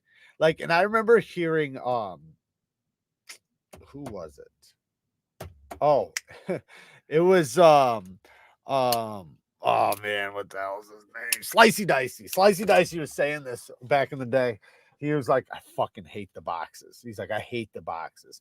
Well, and I didn't realize it then why, but I know now why. Now I don't mind the boxes because I actually store in the boxes now. I have my personal stuff in Pelican cases and all kinds of cases, and my chest and stuff all over the place. But I try to store a lot of knives in the box because a lot of them are giveaways. A lot of them I'd like to resell in the future, if not very soon. So I do keep a lot of stuff in boxes. But now, since I have such a huge knife collection, have too many, I can't find them because they're, you know, so unless if I have them in their box organized. So I have all their boxes organized, like literally probably how Blade HQ has them. So I try to do that, but what I hate more than anything is the damn stickers. The stickers, man, because you'll open up the box and you'll go to pull out the thing and 3 stickers will pop out, right? And now you have fucking 3 stickers all over the place and you still have 8 boxes to open that all have 3 stickers a piece, right? So next thing you know, you got a fucking table with 18 stickers, and then to put them back in the box, half the time I'll fucking throw them in the garbage, because to put them back in the thing, it's like trying to maneuver the thing back into the box, because you'll have like a little, like, just picture Kizer's boxes, right? Kizer's boxes with Kizer's little plastic thing, and you gotta put the knife back in there. You gotta put that little pamphlet on top. You gotta put fucking 10 stickers on top and then slide it in. Fuck that. Fuck that. Get rid of those stickers. Oh my God, I hate stickers now. I have a whole box full of stickers, like, to just give away. I used to like stickers. Now I despise them. But just because I deal with so many of them, and half the time they're just bullshit, you know. Not that like a brand sticker. I don't mean like say somebody's brand sticker. I don't mean that. I'm talking about the nonsense stickers, you know. Just the no nonsense stickers, you know, like fucking have one right down the ground. What's the word on diamond plates? Is Atoma better than DMT? Yes, I think so. I personally think Atoma is going to be the best diamond plate. The best diamonds are going to be resin bonded, I believe, from Venive. So I would say Venive resin bonded is the best. Atoma is second. You could say DMT is third. I would say personally, it just depends on what size. So if you're getting fixed angle knife sharpening stones, I would say go with HAPSTONE. HAPSTONE stones are really, really good. They're start stones. That's what they're called, HAPSTONE starts. And they have every grit. Those are really, really good diamond plates. Atomas are really good as well. I think the HAPSTONEs might even be comparable, if not better than the Atomas, to be honest. They're right there with them. So thing is though, those don't come in plates, big plates. They come in the 1x6s, but they don't come in the 3x8s. So as far as 3x8s go, Atoma, DMT, then Ultra Sharp. That's what I would say. There might be some other ones out there that are really good. DMT's USA made, so I'm going to shout them out. But Ultra Sharp's more affordable, so it just depends on your budget. They're not that much more affordable though, because DMTs I think you can get for like say 3 of them. It's going to be like 60, 120, 180 bucks for 3 of them or something for 3x8s. With Ultra Sharp it'll be like 138 bucks, so like 140 bucks. So you're saving yourself like 40 bucks give or take. Does Joe Rogan sell DMT? I don't really care about stickers. I have a pile of them, but I never know what to put them on, so I just end up doing nothing. Real, that's me. I used to have a sticker board, but it retired, so I still have it, but I don't post it anymore. I don't have it's just put away. I just don't have anything, I just don't have a reason to put stickers on places, so some people love stickers to put on places. I'm not a sticker fanboy. I do like putting stickers on some things. Don't get me wrong. Like right here, you guys can't see it, but I have a knife sticker right here. I like those. Those are kind of cool. Like where it's like a thing. This is the Wii diatomic, and it's a sticker. And I put it right there. So like that's kind of cool. And like sometimes on my bottles, my water bottles, my cases, they're cool for that.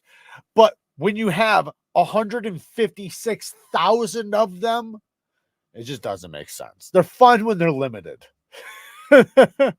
That's funny shit about the stickers. Agreed. The ones without branding make no sense. I have a set of atonement, unless if they're a thing. Like that's what I mean. Like if they like are the shape of a knife, but I don't want 100 of them, right? I want one every once in a while. I have a set of atomas for my TS Prof 144, 6, 1200. I like them a lot. I get awesome edges. Yeah. And that's a good set to have for a TS Prof. That would be my number one recommendation next to HAPSTONEs. So VNIVES.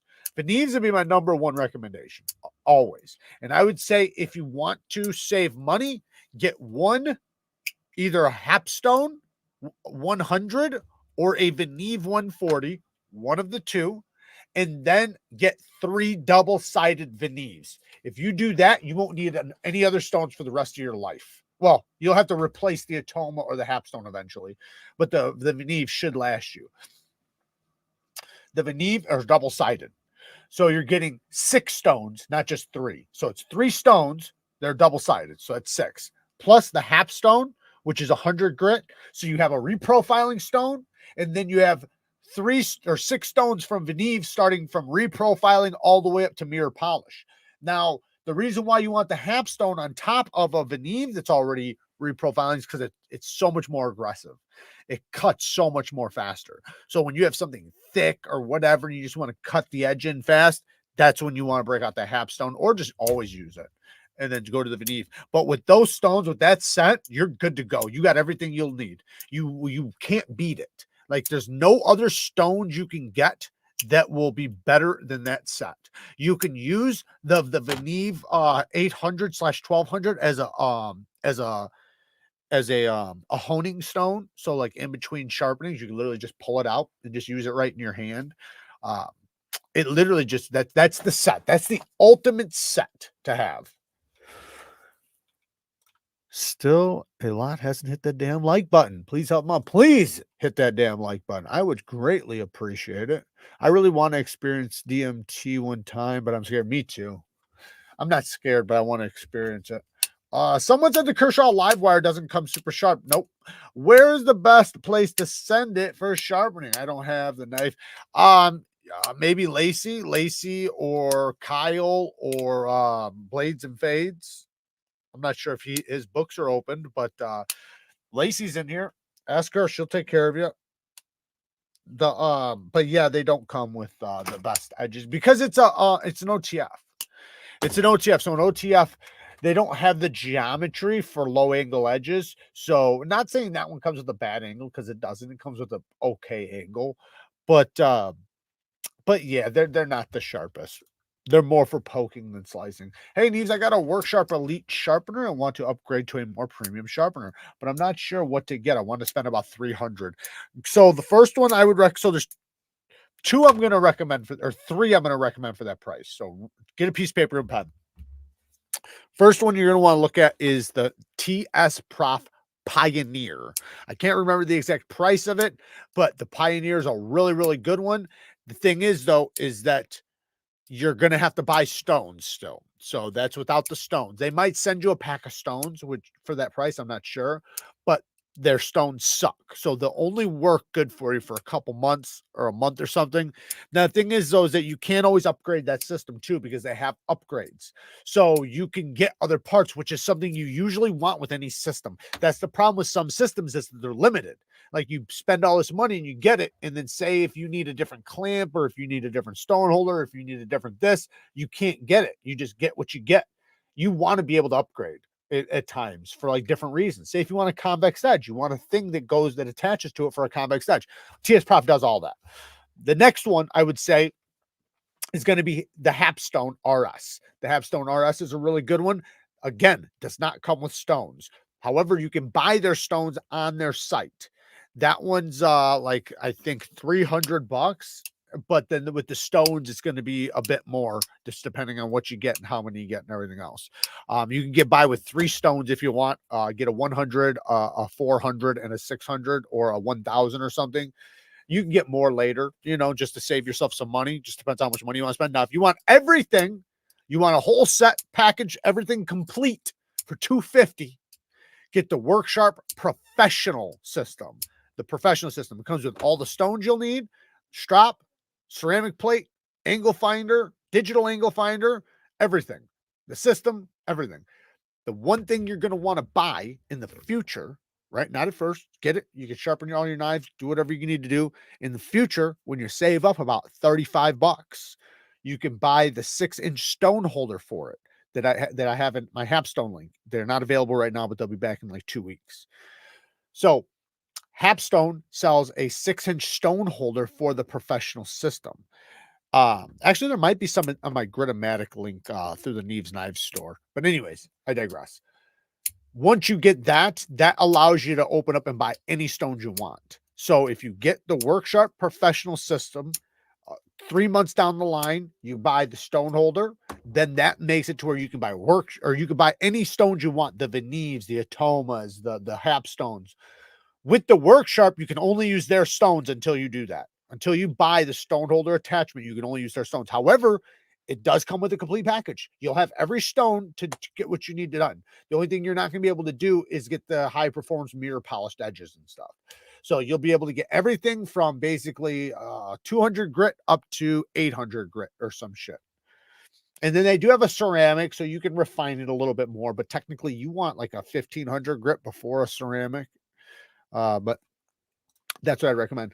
How many straps do people have? Because you need one for each compound emulsion. Can you take compounds emulsions off and then put? Yes, but only. So the way I do it is, say if I want to do that. So you can cross contaminate. One thing you can't cross contaminate is a lower grit with a higher grit. So say if it's a 1 micron, you can put a 6 micron over it. But now you can't go back to a 1 micron.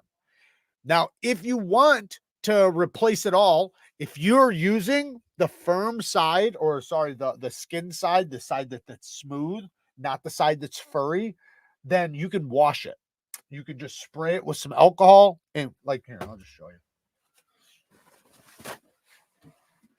So this one's got stroppy stuff. This is a diamond emulsion. Got some Windex. Right there. Just wash it off. You wash it off obviously better than I did, but and then clean it off really good. If it's the furry side, you're gonna have to sand it. So get some sandpaper, a sanding block, and just sand it off. Once you got it all cleaned off really good, then you can just put whatever the one you want on it. So like right now, I'd clean it one more time, and then I could put whatever on it. I pretty much got everything off. What was on this was 1 micron. So I personally have about, well, who cares how many straps I have, because I have fucking a lot. But I would want to have at least 3. I say more if you can, but 3 is good. If you have a 6 micron, which is your versatile one, you can have a 12 micron, and then you can have like a 1/4 micron. The 1/4 microns for when you only do mirror polishes, the 12 microns for your medium grit edges, and the 6 micron is for everything in between. That's going to be for edge maintenance and things like that. And then if you want to in the future, like say if you're like, well, what I want to be able to do is come off of a 3000 grit stone and then strop to a more mirror polish, right? Because you're already going to have a mirror polish at 3000 grit. But say if you're like, I want it more polished, well, then you could go 3 micron, 1 micron, 1/4 micron, 3 strops in a row, and you'll get down to a really, really good polish. Just be careful on pressure and all that so you don't over polish, or sorry, overstrop. And I mean overstrop by rolling your apex, by pushing too much pressure or anything like that. Dukes of Hazzard with the 5 bones. What's up, Figgins? Just got off work here for a good time to unwind. You know what? We didn't do fragrance of the day. We had to do fragrance of the day. So thank you for reminding me. Can you show more of your Japanese style knives?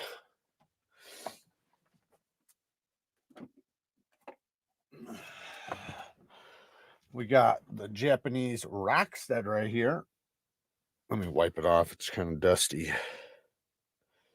Got the mirror polish on there. Can't really see it because of my damn light. Sorry, guys. Oh, there you go.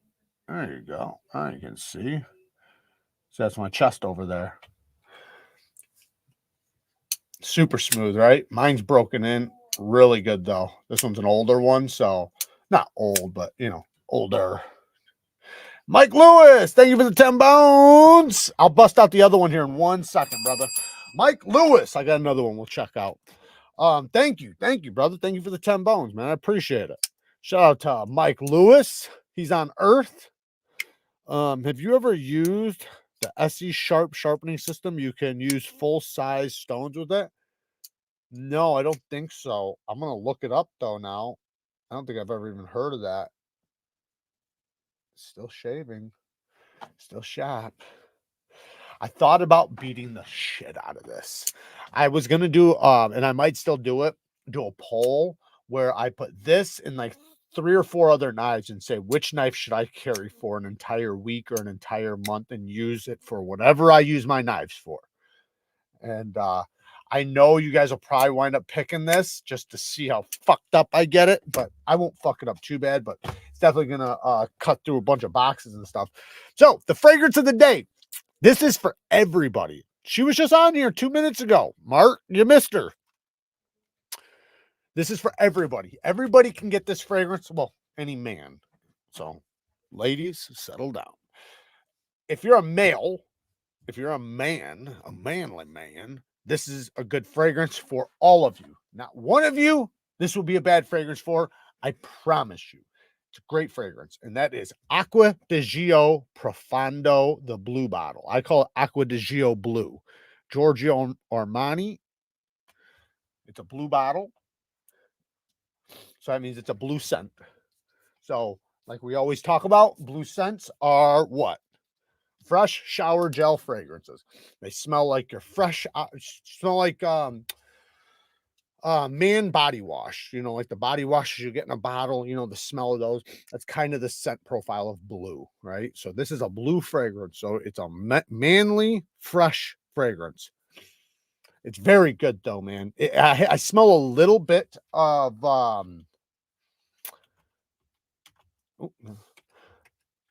I smell a little bit of green or marine in there. I'm gonna pull up the things, see what's in there, but I smell a little bit of like a marine or like a green scent. It's very fresh, has a hint of like a citrus or like and then like a tiny, not sweet, but like almost like a zest. It's really, really good. It smells very, very fresh. Here we go. Oh, there.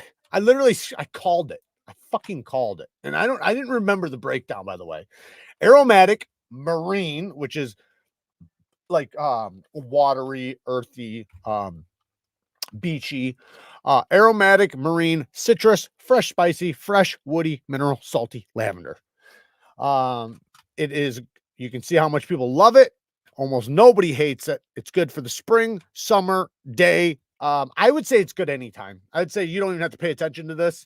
Blue fragrances are in most cases, like a lot of people look at them more as like a warm weather fragrance, but a lot of them do good in all weathers. And that's the way this one is. This is perfect for all weathers. So the top notes are C notes, aquazone. That's probably the green I'm picking up, bergamot, and green mandarin. Middle notes are rosemary, lavender, cypress, and mastic or lens, whatever. Base notes are mineral notes, musk, patchouli, and amber. It's fire. It's really, really good. I just bought a little sample bottle, so you can get one of these just like this. I didn't link it or anything. Just, you know, type it in Google, you'll find it. These are really cheap, but give you an idea, or if you want, you can always buy a bigger bottle. You can see mine's like half gone, so that means I like it. I have the clear, the black, and then the blue. The blue is my favorite out of all three of them. So a lot of people say the black is their favorite, but that was probably before the blue came out. I think the blue is, I don't want to smell brown. No, you don't. It's definitely not a brown scent. How does Profondo compare to the regular? So the difference is going to be, this is fresher. So the regular one, it does have a green scent in it, the marine note. It does have that in there. I actually didn't pick that up for the longest time. I'm talking about the black bottle right now. We'll go to the clear bottle. It's more like the clear than the black. The black actually has a little tiny dash of spice at the bottom of it that some people pick up, some people don't. I used to pick it up as like a big red. But the clear one is a super fresh linen scent. That's what I call it. It literally smells like fresh linen. This is more of a blue fragrance. So this one's more like fresh out of the shower type of smell, not like a fresh linen scent, like a fresh shower gel scent. What I mean is like it smells clean. It has a little bit of green in there, not sweet, but like the freshness can come off a little bit sweet. It's got a lemon note in there or a citrus note. So damn, dropped my flashlight. It's really good. Like I said, I like it better than the clear or the black. Hands down, I like it better. It's my favorite one so far that I've tried from Acqua di Gio. By far. It's so easy. This is a fragrance that like anybody could put on for any occasion, you know, and everybody's going to like it. Nobody's going to dislike this. This isn't a fragrance anybody could smell and be like, I don't like that. No, you couldn't. It's not. There's nothing to dislike. So like everybody's going to have a scent that they like more than others, but there's going to be some smells that are just not basic. I don't want to say basic, but you could say that some like fragrance lovers would call this boring because it's not niche. But that's also what makes everybody love it, because niche fragrances are going to be hit or miss. You're going to love it or you're going to hate it. This is going to be mass pleasing where everybody fucking loves it. Hey, my mother's here. How you doing, Mom? All right, I love you, Mom. Thank you for dropping in. I need to give you a call. It's Kara's birthday here in 2 days, but I'll give you a call. I love you. Thank you for dropping in. Are there any Tom Ford vanilla tobacco clones that are any good? I picked up pretty much not all. I picked up a lot of the Tom Ford clones. I think I got the vanilla tobacco. And I didn't like it, to be honest. Do you like that fragrance? If you like that fragrance, I mean, I can grab the one I have right now. I personally wasn't a big fan of it.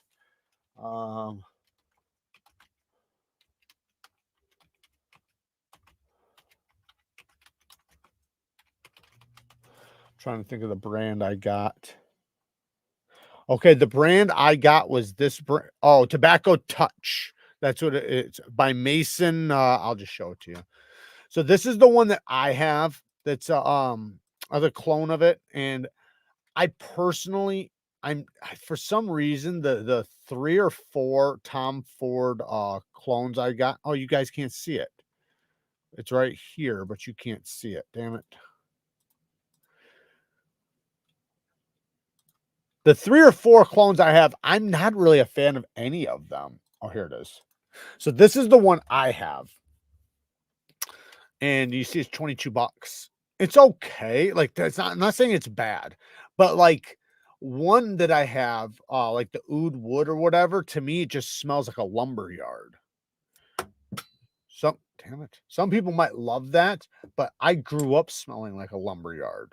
So it's not, and I'm not saying like women probably love it because it's a very masculine scent. You smell like a pile of wood in a good way. Like kind of like walking into Home Depot's wood department. But for me, I literally smelt like that my entire life. So it's like that's not something I'm trying to smell like today. So like it's just my memories. But to girls, that'd probably be good. I remember this one time this bitch came over to my dad's house and she was gonna do his laundry. And she was grabbing his laundry and fucking smelling it like crazy and talking about how much she loved it. And I was like, what the fuck? Because I was like, it smells like BO and fucking bullshit. Dukes of Hazard with the 10 bones. Happy early birthday, Kara. Thank you. Hey, Kara. Dukes of Hazard says happy birthday. Dukes of Hazard, he gave 10 bones. She said thank you. I just did. Oh, there you go. Are there any Will be is asking, are there any Savage Elixir clones? I don't know. I've got the Elixir. It's okay. So like the way it is it's it's a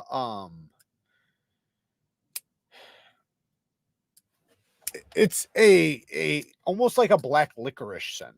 So I don't like black licorice. I kind of like it, but I'm not the biggest fan of it. Like I can wear it. I've worn it like a dozen times, probably more than that. But it's not something I can wear a lot. Here's my other Japanese made knife. Tobacco scents. We'll get to that here in 1 second. Here is the other button lock Rockstead.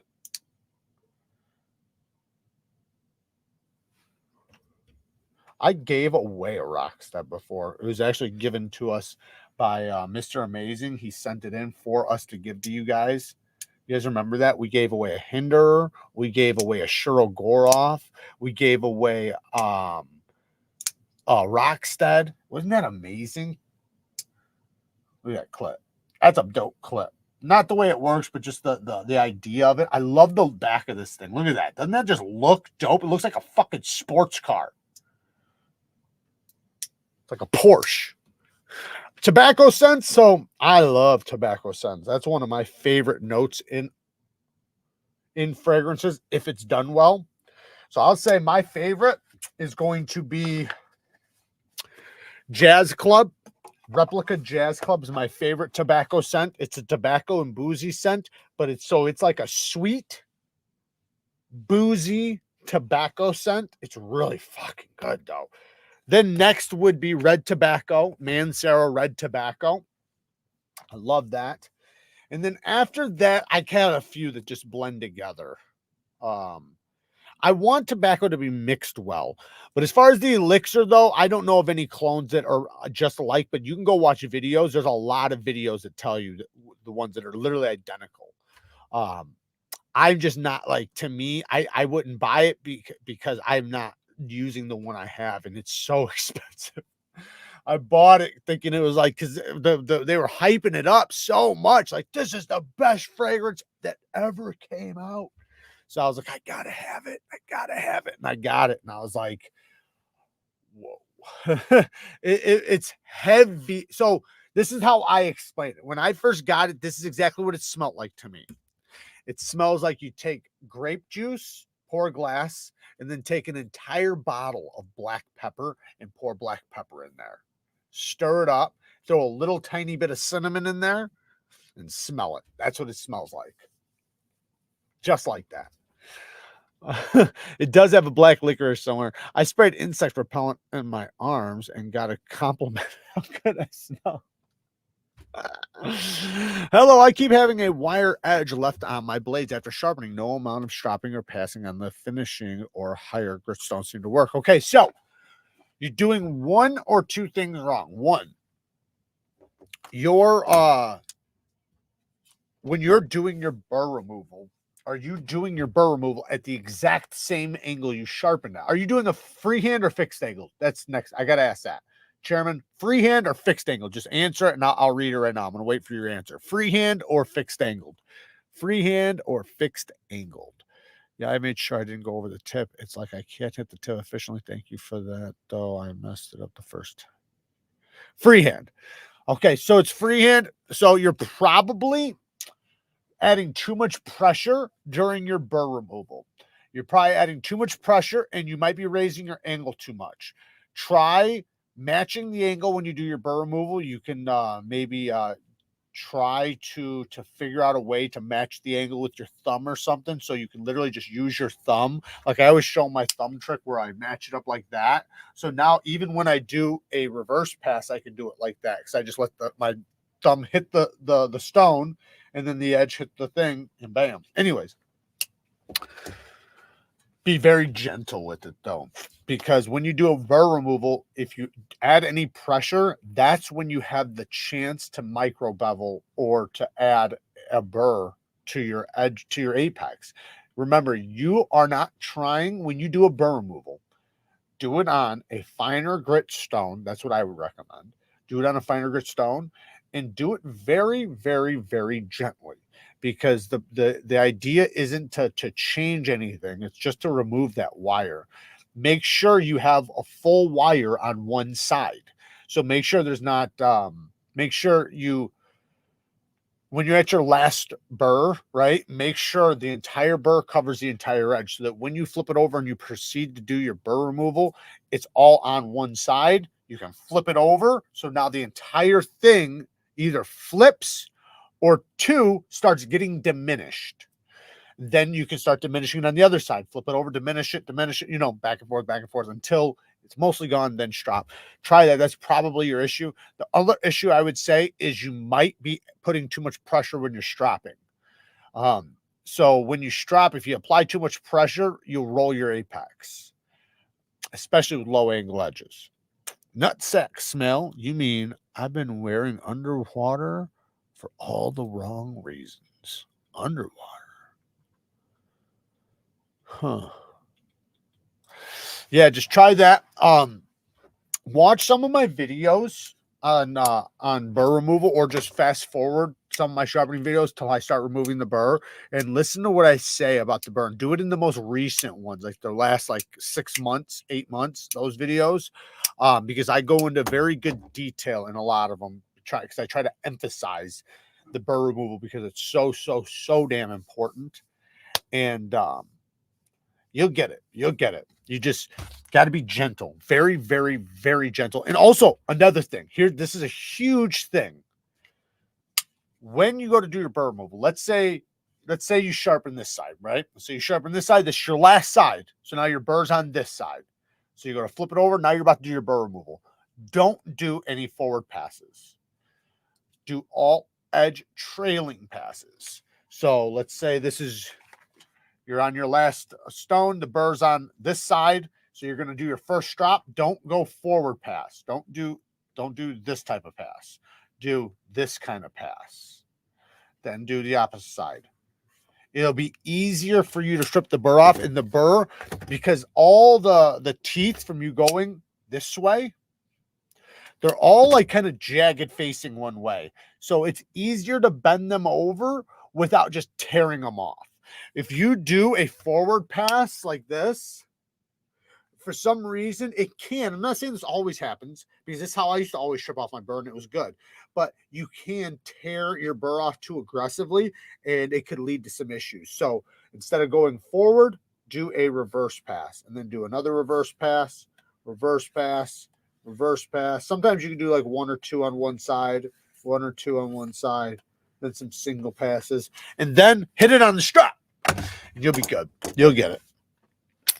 What's that in the thumbnail? Looks badass, doesn't it? I'm selling them. I'm selling those. It's like $300 a piece. That's a knife that's been sharpened to death, and it has a bad plunge grind. That is the effects of a bad plunge grind. You see what all these companies are doing to you guys? Every time I see a bad plunge grind, that's what I see. I see that. It's either a bad plunge grind or it was used with a pull through for entirely way too long. They used a pull through for all their reprofiling. I once ran out of shampoo and had to use baby shampoo. Women were complimenting me all day. Then you just bought a whole fucking year supply of baby shampoo. Like, well, if this is how this shit works, we're getting more. Isn't that Elon saying fuck you to the sponsors? Elon says fuck you to the sponsors for the sponsors they were trying to blackmail him. Yeah, I would too. If a fucking sponsor came to me and told me I can't say something in one of my videos or I can't talk about a topic in one of my videos, you're coming to me, motherfucker. This is my shit.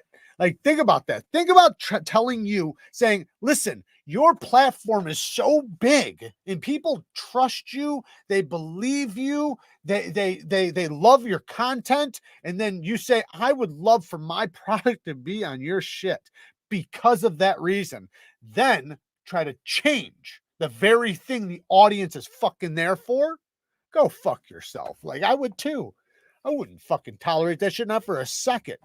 Pay me to fucking say, you know, to not say something. It's kind of like what happened with Theo Von. I loved, dude. I loved.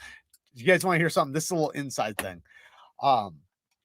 So if you guys watched you guys probably didn't, but I'm just gonna tell you a story. So Theo Von had Dana White on his podcast.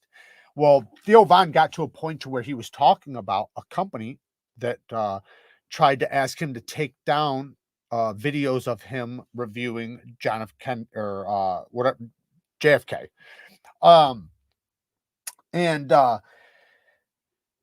The company, because he asked, what's the company's name? Hey, Steven, thank you, man. 20 bones. See that Leon Maz is going to MagnaCut. You said 61 HRC.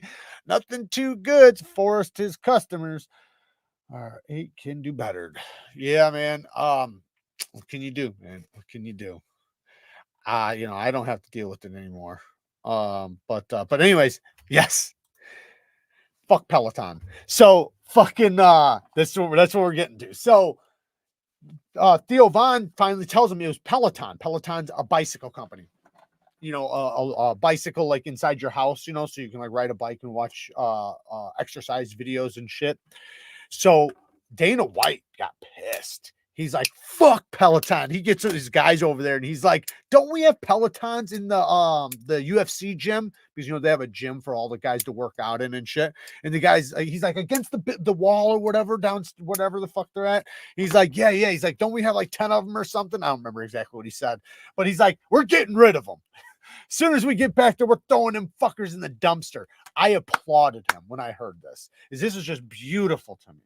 That because it's like, and Theo Von even said this too, like, this is really empowering. Like, it makes you feel, because you feel like somebody's standing with you. And I completely feel that way. Don't ever tell me what I can or can't say on my own shit. The platform that you're begging to be on for advertising, you want to try to tell me what I can and can't say? How does that make sense? If I did that, guess what? You wouldn't be here wanting to advertise on my shit. Think about that. That's true. If I did what advertisers want, the content advertisers wanted me to do, then I wouldn't have the platform I have. And I'm talking for Theo Von, right? He has the platform he has from having people on there that are edgy, that are this, that are that. People want to hear talk. So anyway, so fuck Peloton, all right? A company just contacted me for the same type of bikes as Peloton, but it's not Peloton, right? I got it. They sent it to me, and I got to do a video on it. I thought about doing the beginning of the video with the Theo Von and Dana White doing the fuck Peloton, and then then go into me riding the bike. I think I'm gonna do it. Oh, mine's not Peloton. But I think that would just be funny. Like, don't buy a Peloton, buy a Yes Soul. Oh, shout out to North Texas, man. I appreciate it. You and your husband. Shout out to you and your husband. Sounds like he's got a lovely wife if you're in here. I appreciate you. Thank you so much. Shout out to Texas. But yeah, man, I can't I can't stand people that step on or want to prevent or stop our freedoms, man. Freedom of speech. Like, to me, that's just ridiculous. I don't even care if I hate the person. I could hate that person's guts and don't want to ever hear a word out of their mouth.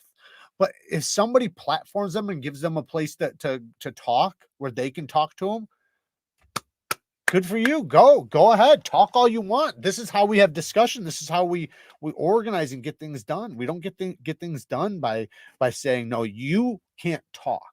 Only you can talk. And if you talk, we're going to take you down. We're not going to allow you to talk.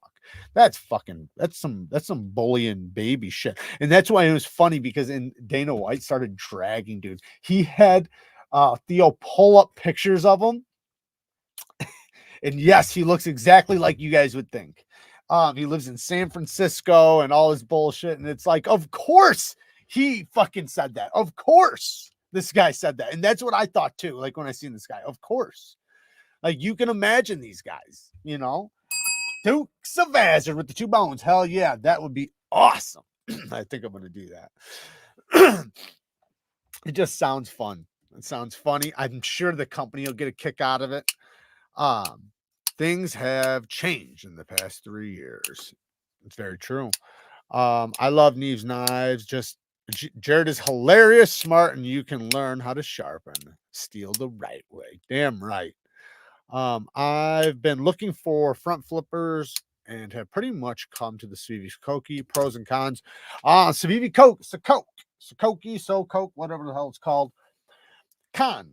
You can't get the great micarta anymore. You can only get the other micarta. That's a con, because to me, the best one is the one I have, which is the really cool micarta, the one that it seems like it's sold out everywhere.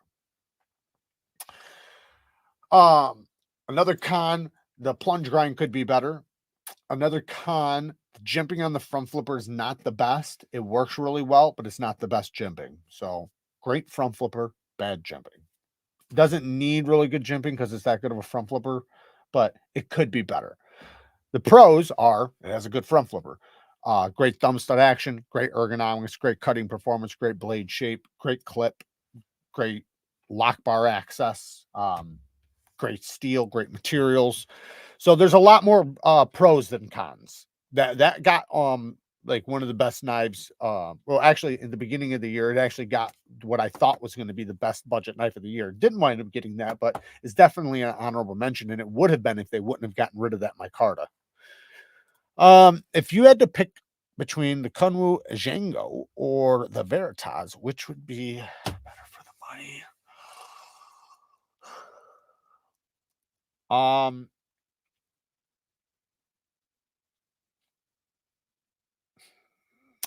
So probably, to be honest, man, I want to tell you the KIZER Veritas, because that Veritas, man, that's a damn good knife.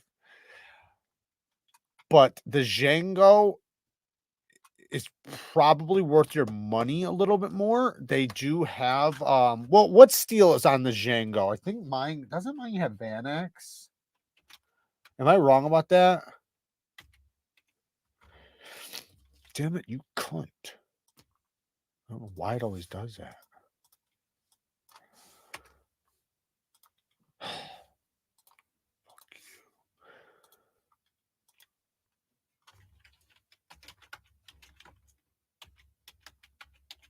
Sorry if you guys are saying that. I just want to see So if it's the DLC one, I'd probably still tell you to go over there because that's I'd especially tell you. I mean, LMAX. Oh, it's LMAX. Okay, 60 to 62. Okay, so it's going to have a superior heat treatment. They do a good job with their heat treatment. So if it's LMAX, thank you. Yeah, it's probably push it towards that one, to be honest. But man, that Veritas is good. That Veritas is really good. They did a damn good job on it. Need more subs. I can't afford American anymore. What do you mean by subs? Subscribers? Yes, American manufacturing is getting up there, but keep buying them, man. That's how we're gonna. I mean, I think that we do need to continue to support the USA companies as much as possible. So if we stop, you will see one American manufacturing will start costing a lot more. Because less will do it and more will start going overseas. And in order to preserve what we have to inspire, encourage, and buy American made. I'd say that's the number one thing. Dukes of Hazzard with the 2 bones. Is the Mad Tonto still iffy quality control? No, I love I have it right here. I fucking love the Mad Tonto. I say no. I don't know. I can't speak about anybody else's, but no. I say it's great. Mine is phenomenal. Mine is still like rock solid. It's a great cutter. I've sharpened it a couple times. Submissives. What's submissives? I got a Warncliffe KIZER in 4V, and it seems they nailed the heat treatment. Yeah, I have one in 4V2, and it feels like that. Now, I can't speak across the board because I don't have enough. I have a few knives in their 4V, but I've only tested one. So I can't speak across the board. But the one I tested did pretty damn good. But like I said, I can't speak across the board, and I do know like their K390 what's the K390? Was it? Or was it? Or Rex 45. Sorry, the Rex 45 was soft. I do know that. Yeah, I know. Hogue, though, we got Hogue. So don't sleep on Hogue. I think Chinese is increasing faster than the US pricing. Yeah, that's probably true. See, that's the thing. Your day-to-day life is probably more expensive the last few years.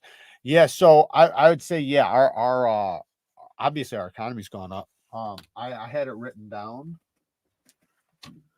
I don't know if I still do or not. I think I might have ripped it up, but eggs, butter, bread, all those things are up like 50%. Like there's some that are 50%, some are 20%, but from 2021 till now, just go look it up. You just go look it up. The price inflation for all goods after 2021. Everything is like just massively up, and everything that everybody has to buy. So it's not like just things that you buy that I don't. These are things that every household on average buys. So yeah, that's definitely a factor. And yeah, they're definitely upping their prices too, faster than us. Or I don't know about faster, but they are definitely upping it. But I don't know, man. I think that we want to buy US as much as possible. And support our own country because those are our people feeding our people, and that's more important than buying overseas manufacturing. And I'm not saying don't buy overseas manufacturing. Of course, go do whatever you got to do, but don't forget about the USA brands. And especially like for certain stuff like boots, belts, like things like just like certain things. Like there's so many things you could buy USA that we do really well, that we have a lot of. Like we have a lot of great boot companies. We have a lot of great belt companies. Even just, even shirts and stuff, sweaters, you can get a lot of great ones. There's a lot of manufacturing for that. You could even say knives, a lot of things. So I'd say for what we can do it. That doesn't mean, to not buy other stuff that you want. Not many American knife companies sell under $100. No, they don't. The only USA made good knife, the only good USA made knife under $100 is Kershaw's, and they're assisted. Yep. Those are the best ones. I can't think of anything that beats those. by far they beat everything. Like when I start thinking about like bucks and stuff like that, every buck that's like $50 or less that's USA made it feels like it's made by M-Tech. And I hate to say that. That fucking kills me to say because I don't want to say that. I want to say like Buck's the best, Buck's the best. Everybody loves, they're so iconic, and I want to do that. But they're rough around the edges, man. Their Bucks, like their fixed blades are great. I love Buck, by the way. I love Buck. I'm not trying to drag Buck, but damn it, they need to step it up with quality controls. They need to get their plunge grinds better. They can't do a plunge grind to save their fucking life. The little details they can't get down to save their life. Like all they have to do is look over at another company and say, "What are you guys doing?" Okay, and then take it back over here. They don't even do that. Their knives in many cases look like they haven't changed a bit. They do have a couple because they have other designers and stuff that are helping them out or whatever. And I've said it, like I would literally work for free to help them. Dukes of Hazzard with the 20 bones, 2024. I don't give a fuck. Just saying. Don't want to get all political here. I like my Migarons too. Bang bang. Yeah, I really like that. Whatchamacallit's supporting him now. How's the Kershaw's Magna Cut? Mine, it's soft, but I mean it's not bad. That's the thing. So like there's a difference. So it's on the softer side. So if you're gonna be like 63 plus would be optimal, right? It's between 61 and 62. So it's okay. Like mine did. You can go watch my edge retention test. I got a full review. And I did an edge retention test. Go watch that. You'll find out exactly what it's like. As far as edge retention, 2 bones from Carrie C. Thank you. Appreciate it. Bucks 2024 EDC line 7CR. Is it really? No, Michael, you're fucking lying. You're just joking, right? Right? Inflation may have went down, but 1 pound ribeye is still $20 a pound here at Walmart. Yeah, I don't know about ribeyes, but I'm saying like, what was it?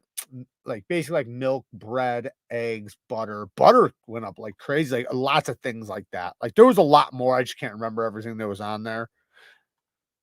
And it's just facts because I looked it up. The reason why is because somebody did a video talking like, and it was a person like really, really fucking struggling, you know, and I felt the pain, you know, because I've been there. And you know, everybody in here has fucking been there where you're fucking struggling and you're like fighting, like, how am I going to keep these lights on? Like, how am I going to pay my car bill? How am I getting to work tomorrow? I don't have, you know, like I'm going to run out of gas on the way to work. Like everybody's been there. And this person's like, I'm working 2 fucking jobs and I can't even hardly pay my rent because rent went up so much, but my money didn't go up. So, and he's like, he's going down the line of all these things. And he was talking shit, you know, about the government and everything else. Well, somebody in the fucking comments was like, I don't know what you're talking about, something like that. What the fuck did they say? They said that they were talking about jobs like unemployment's at an all-time. They were talking about that, like unemployment's at a high and blah blah blah. And it's like, yeah, no shit, unemployment's at a fucking all-time high. Everybody has to have 2 jobs. Like that, does that make sense to you? Like, of course, like because they can't keep up. So they have 2, 3 jobs in many cases to make sure they can get eggs. And I think I just wrote a comment back saying, and I just made the facts. That's all I did. I just said facts. I didn't say anything personal, anything from the, you know, anything like that. I just wrote facts. And it's like, it's just a fact. Like you can say all this bullshit about that, but what does that have to do with inflation? Of course, people are getting more jobs. They have to. They don't have a choice. Like that doesn't. I understand. Like having more or less unemployment is a good thing for the country. I agree with that. I'm not arguing that, but if you are working 2 or 3 jobs and you still can't keep up, that's pretty bad. You know, is M-Tech a cheapo brand? Yes. Or a really expensive brand? Cheapo. I feel like there's both with, so there's Microtech. That's a USA made knife company. M-Tech is a cheap Chinese company. That's the difference. So if you ever want to really know, man, just look at the knives. Look at the knives. If you see assisted anywhere, if any of their knives ever say assisted, the only company that gets away with that is fucking Kershaw. The next thing is if you see big American flags and it's not made in America and it says American designed or anything like that, get the fuck away from them. I have videos teaching you how to identify the shit. MKM Eclipse folding pocket knife with magnet kit. I got to work 50 hours plus a week and the hustle still just paying bills. It's crazy, right? Right. M-Techs are in hardware stores. Yes, they are. They're in gas stations too. The price of Cheetos is high as fuck. It's that economy is chugging along, providing jobs better to need and get than need and can't.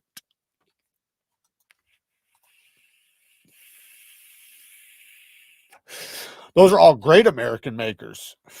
I would even put Benchmade as a great American maker. Expensive as all hell, but great American maker. Skulls or dragons are a red flag. That too. Skulls, dragons. Hey, Lefty EDC's in the house. We'll give him a bell. Shout out to Lefty EDC. Blasphemy, he says. M-Tech makes great EDC knives. The Shadow Ranger is the top of the top. Can't beat it. That's hilarious. We got him to come out. I knew he was in here somewhere. I knew if we started bashing his favorite company, he would fucking just come right out. Biden has destroyed our economy and brought us to the verge of World War II.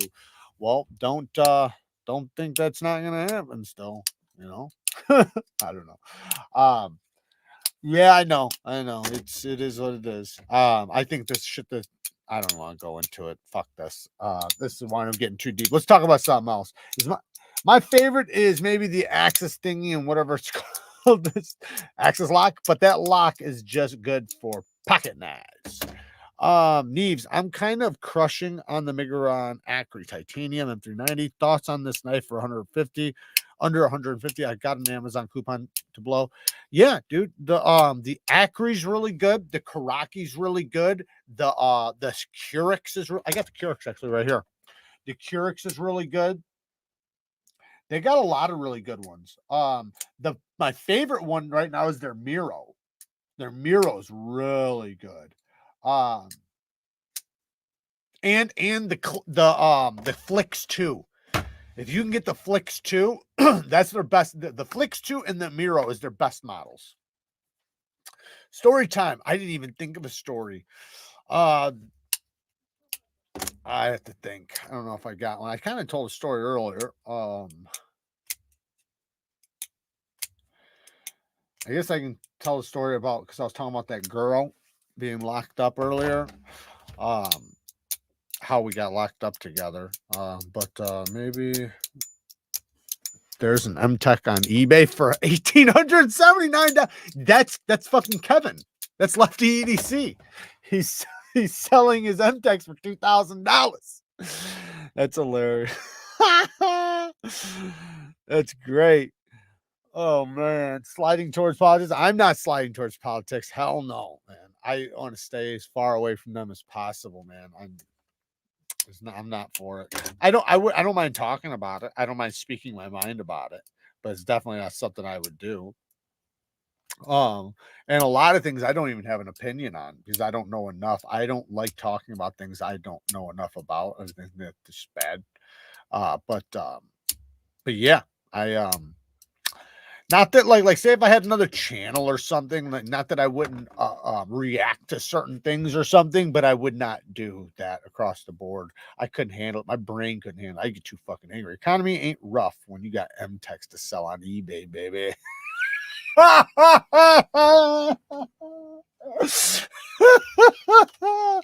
I told you it was him. I told you.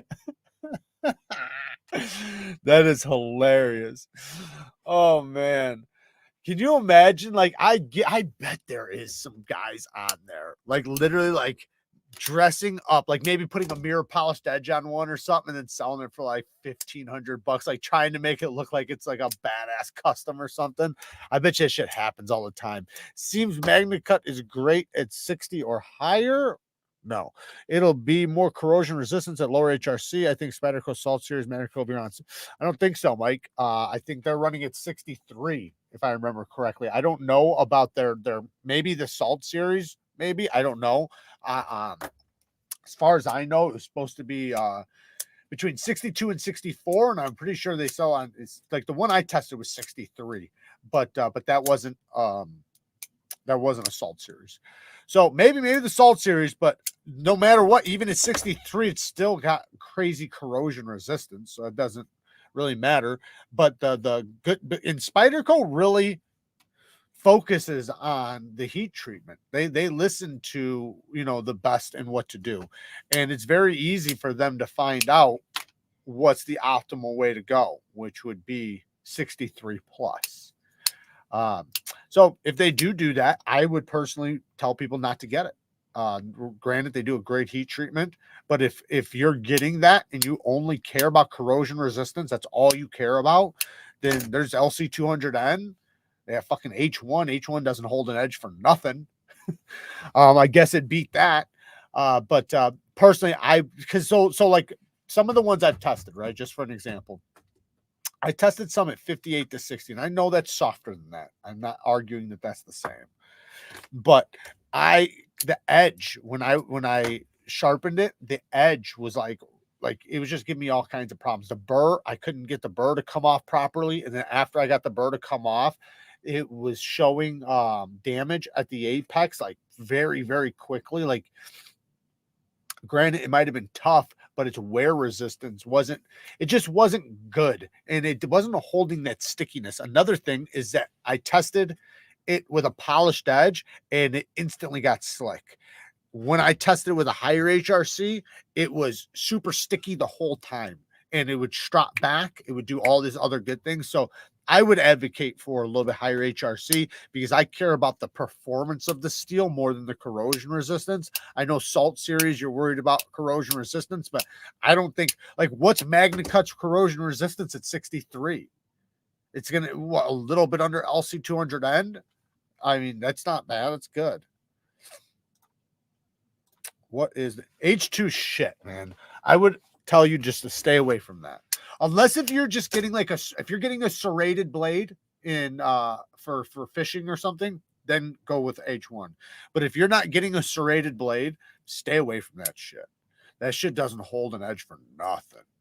At least anyone that I've experienced. And then another thing is when you sharpen it, to me personally, it feels like plastic or something. It's weird. Like when I sharpened it, it's kind of hard to explain, but it felt like a super, super, super soft steel. So it felt more like plastic in a way. And the burr like formation and everything was weird. I didn't like it. I said, I'll never buy this shit. So that's me though. But like I said, if it's a serrated blade, I've heard that their serrations, they stay sharp very long because of the toughness that H1 has, because H1's toughness is crazy. Not H1, it is H2. Oh, H2. I don't know about H2. Talking about the one, whatever Spyderco uses. H1 is the one I'm talking about. I don't know about H2.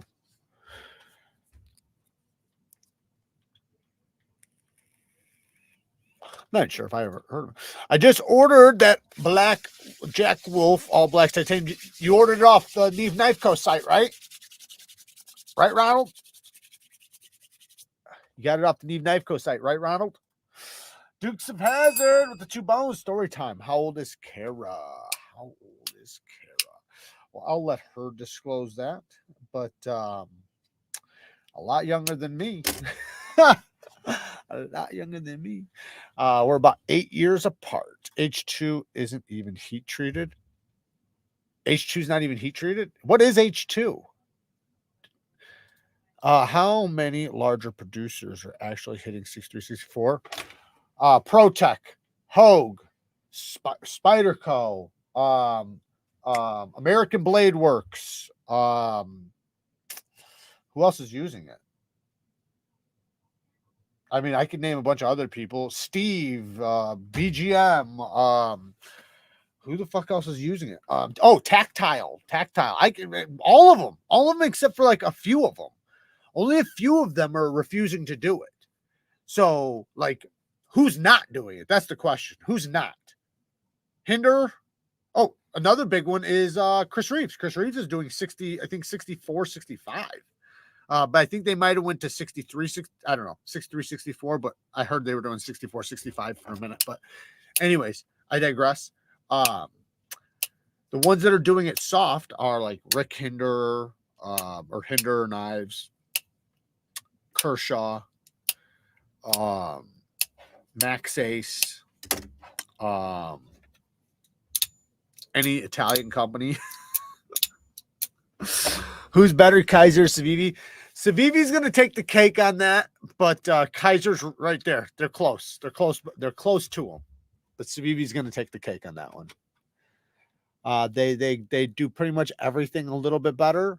They're very close though, and there are some KIZERs that do beat some Civivis, but like all in all, H1 was like phased out or impossible to get during Rona. So Spyderco formulated H2, which is basically H1, but those steels aren't heat treated. They're hardened by rolling or some shit. Exactly why they fucking suck to sharpen. Exactly why they don't hold an edge for shit. I'll tell you, man, it was a nightmare. I literally, after I got done sharpening, and I sharpened not just one, I sharpened a few because people would send them in. Obviously, because they don't keep an edge. But after sharpening, I was like, there ain't no way I'll fucking ever buy this shit. I'll never, ever, ever, ever spend $1 on buying this shit. Like, that's how I felt about it. And then I started thinking, like, why is Spyderco using it? But then I had to remember, they're doing it because of the salt series. They're doing it because they're looking for the most corrosion resistance.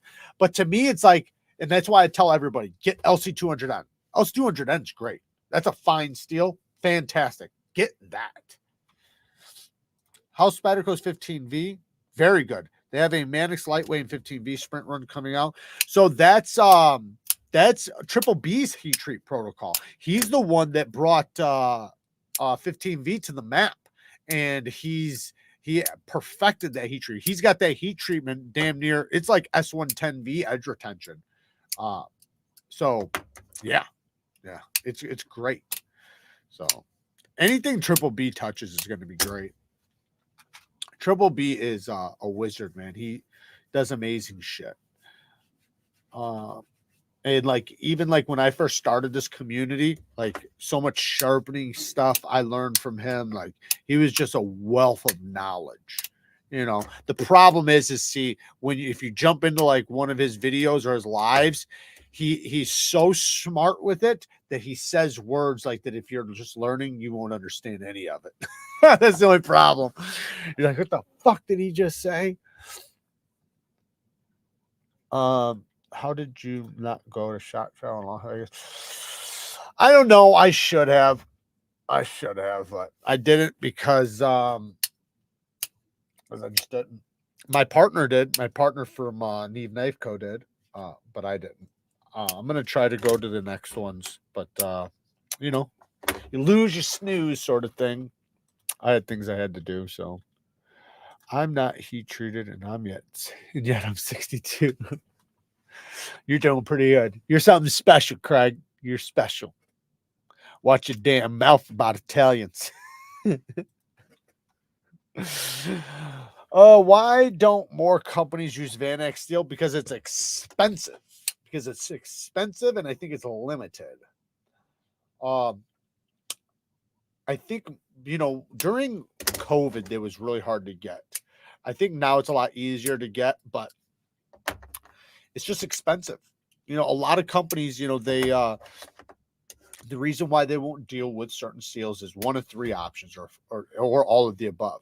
Expense, hard to grind, difficult to heat treat and get right, and difficult to get. So, you gotta, if they can conquer those things, then they'll do it. But a lot of companies don't when they can go a different route. It's kind of like right now, right? And I don't like this, by the way, and I'm doing my best to encourage them to do something else. But Knifeco loves 20 CV. I want them to get away from it.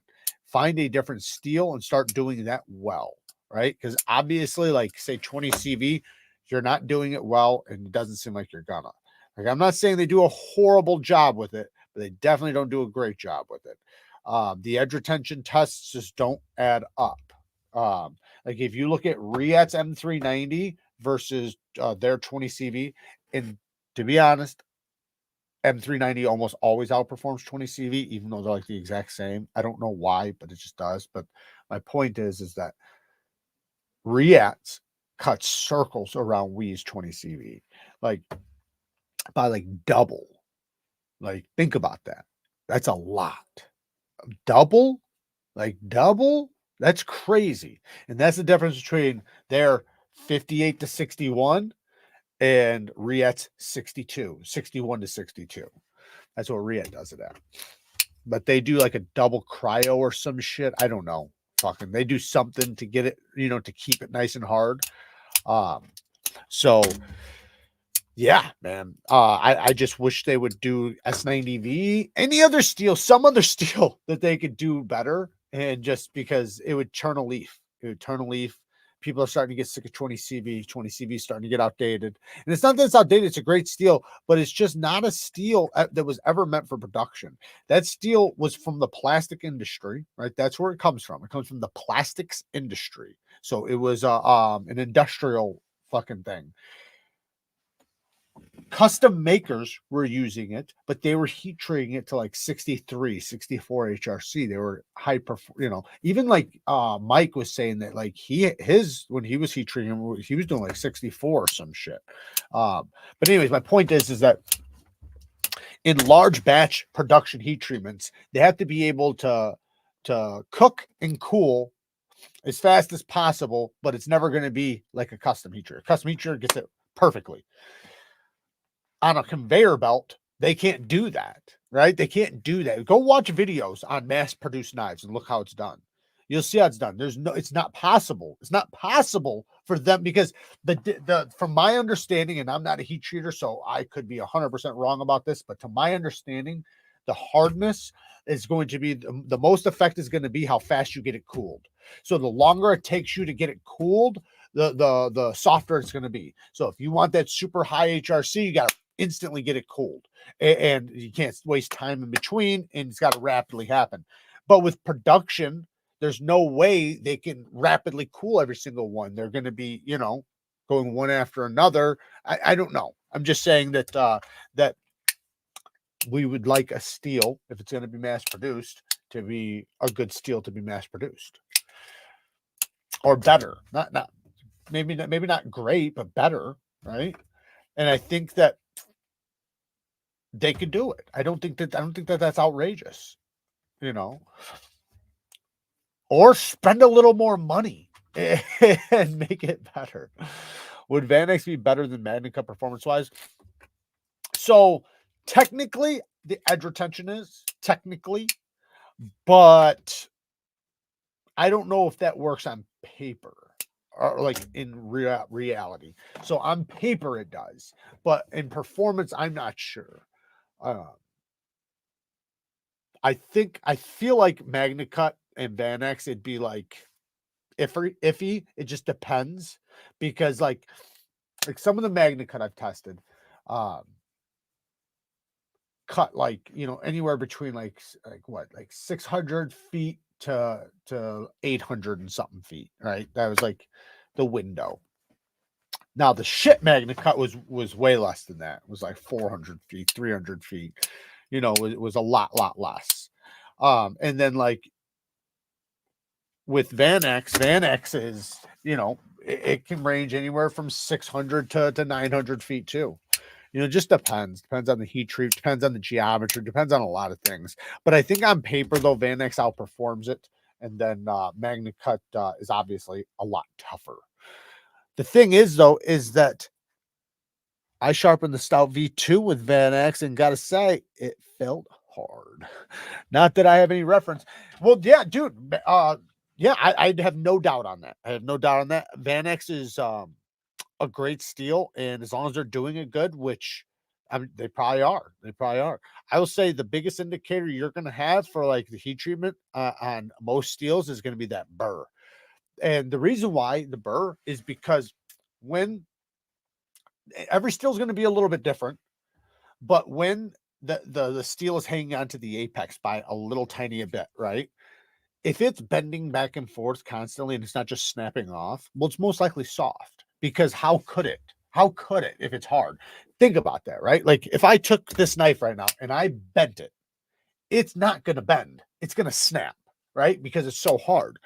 Well, with the burr, it's kind of the same concept. If I take a paper clip right now, I could bend it back and forth probably 15 times before it'll snap, right?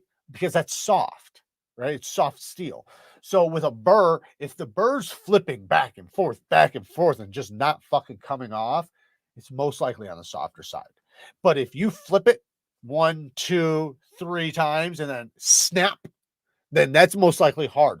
So just depends, you know, like especially like if it's like if you look at it and you can see it came off in like an entire wire, that's usually a great indicator. Or if like it comes off in pieces, so you'll have like 3 or 4 pieces of wire sitting on your stone, that's a great indicator that your steel's nice and fucking hard. Pretty chippy, chunky blade edge on my Spyderco Manix S30. Where do I start? Thank you for the 5 bones. 0 experience here. Atoma stones and watch your old videos. I would say watch my most recent videos. Well, as much as you can for sharpening. Do that. I do have a step-by-step, but I have a ton of videos. So, but yeah, man, start with if you want to get a Toma, you can get a fixed angled system if you want to, but if you want to do freehand, I would recommend diamond plates. Yes, you don't have to get a Toma. You can get ultra sharp or DMTs or Atomas, as long as you use my affiliate links. Don't care which one you get. Toma's going to be number 1, DMT number 2, ultra sharp number 3, but ultra sharp is going to be the most affordable out of all of those, and they all work very well. So just saying, you're going to get the same results out of all of them. One's going to last longer. That's the difference. How do you learn steel names and differences? You can so here, I'll show you right now. So if you go to, if I go to type in Blade HQ, and this is just one example. There is a lot more, like especially if you pay attention to Knife Steel Nerds. They have he has a site and everything. He's got a book so you can read, but this is just an easy way. This is like the dumbed down way. Go to Knife Steel Guide at Blade HQ. So just go, you can just type in Steel Guide Blade HQ and it'll pop up, and then scroll down. And right here, it talks about the edge retention, toughness, corrosion resistance. This is what they're telling you in each steel what this is. And as you scroll down, you're going to get to the steels. So now right here's a chart. So this is all compared. So you got edge retention, toughness, corrosion resistance, and whatever the other one was. But you can see all the things here. And then you see 10 out of 10. So these are premium steels. These are all premium steels. Now the 5 out of 10, 7 out of 10, that's all edge retention. That's what they're basing it out of. So these are high-end steels. This is just edge retention. Remember, these are mid-range steels, edge retention, and budget steels, edge retention. Now, if we scroll down, or if you click on any one of these, let's say we want to learn about crew wear. Click on crew wear, and it'll take you to crew wear. And then right here, you can see, you guys can see all this, right? Okay. You see how they give you a circle. So it's showing you the weighing the options. So you have the ease of sharpening. You got the corrosion resistance, which is right here. Then you have the toughness, 5 out of 10, and then the edge retention, 8 out of 10. And then you can look down here and you can see where it's at on the thing. So this is number 6 out of all the steels. This is number 6. For ease of sharpening, it's number 22. For toughness, it's number 14. Crew wear is a very tough steel, but there's a lot of tough steels. Now, here's the thing. There's a lot of steels that are not on this chart. So just remember that. There's a ton of shit not on this chart. Like Maximet can be beat by Rex 121, and Rex 121 is not on this chart. So there's going to be some stuff not on the chart, but that's okay. They continue to get them on there. Now 3V, look, 3V's toughness is 9 out of 10, but its edge retention is 5 out of 10. So this is an extremely tough steel. The corrosion resistance isn't horrible, but it's also not great. That's going to be its biggest downfall, is the corrosion resistance. The corrosion resistance is going to be more likely to rust, even though it's not horrifying. So yeah, you just go there and you can learn all kinds of stuff about steels. Now, remember though, those things all change. So like say name any one of those steels, there's going to be a variation, right? Like pick any steel. At a softer HRC, it's going to have less edge retention, but more toughness. At a higher HRC, it's going to have more edge retention, less toughness. They're kind of just going in the middle.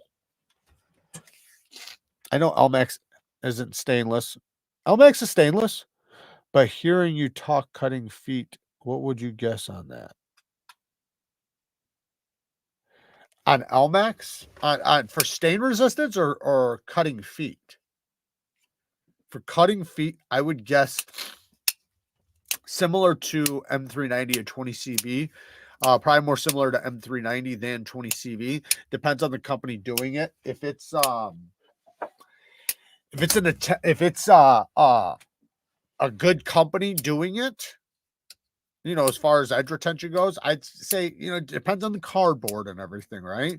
But you can watch the rope tests from Pete and Cedric Canada. He's got some good rope tests, so you want to look at that and the cardboard test and kind of get an idea.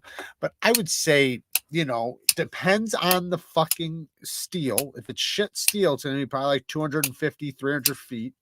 Maybe less. If it's good steel, 600, 700, 800 feet, you know, 900 feet, even maybe if it's really, really good. So, but it depends on the cardboard, because like some of my tests are higher than some other people's because our cardboard's different. Like you can watch 3 tests and they'll all have 3 different numbers just because their cardboard thickness is different. I just recently bought a box or a package of cardboard that I'm testing on to keep it consistent, but I'm starting to think maybe I should double it up because it's single walled. So if I double it up, it'll be double walled and that'll be similar to what most people cut. So I might do that. Jared, I generally keep it clean, but this is Neevesknives is a badass. Just saying. Thank you. I appreciate that. Does anyone know when Pena Apache knife is coming back? Lefty knows. Lefty definitely knows that. Ask him. Mike, I'm gonna want one of those. I've been wanting. Oh, the Rex 121 that's coming. Yeah, that sounds dope. The Pyrite. Pyrite's a good one. I love the Pyrite. I like the Pyrite quite a bit. I actually like the Echo a little more though, to be honest. But the Pyrite's good though. Which knives have a button liner lock? I would like to buy one with a Wharncliffe blade. Wharncliffe blade. So there's a couple. So okay, so just for an example, Dagger does those. Spyderco Smock, VOSTEED, the VOSTEED RSK Chaos. Those are just some examples right there. Make sure you use my links. Use my links. I got the VOSTEED link down there.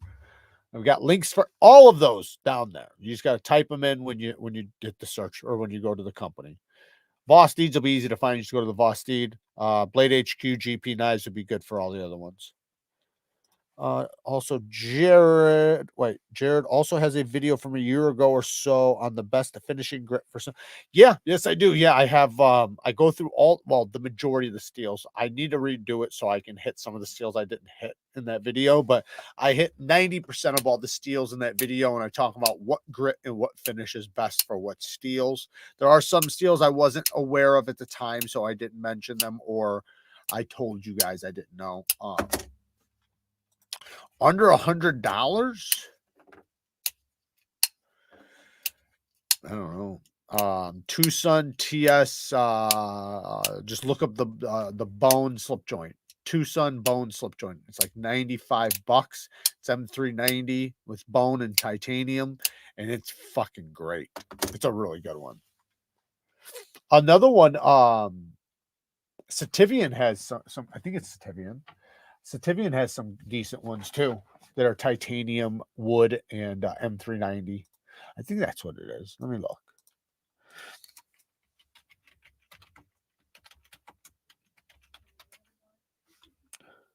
Oh, not Sativian, sorry. Trivista. That's what I meant to say. Let me look. I think. Shut the fuck up.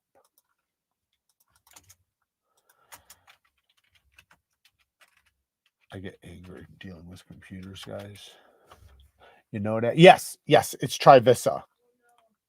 So let me find one. See if I can find. Ah, you cunt whore. Doesn't look like it's available right here, but you can find it. I'm just pulling it up, even though it's not available right here, but you can find it on the Trivisa site. So just go to their site or go to my Amazon link and look. But right here, this one, this one's really good. It's titanium wood. It also comes in a bone one. It's M390. It's nice. Then I have this one, so that's why I'm bringing it up. Let me see if they have a different one.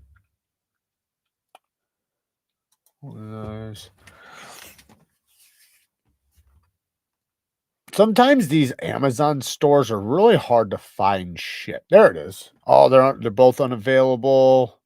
Never mind. Maybe it's just gone. I figured they would at least have a bone one. No, they're gone. They go. Shit out of luck. All right, let me look at the other one for you. I can find the other one though. I bet.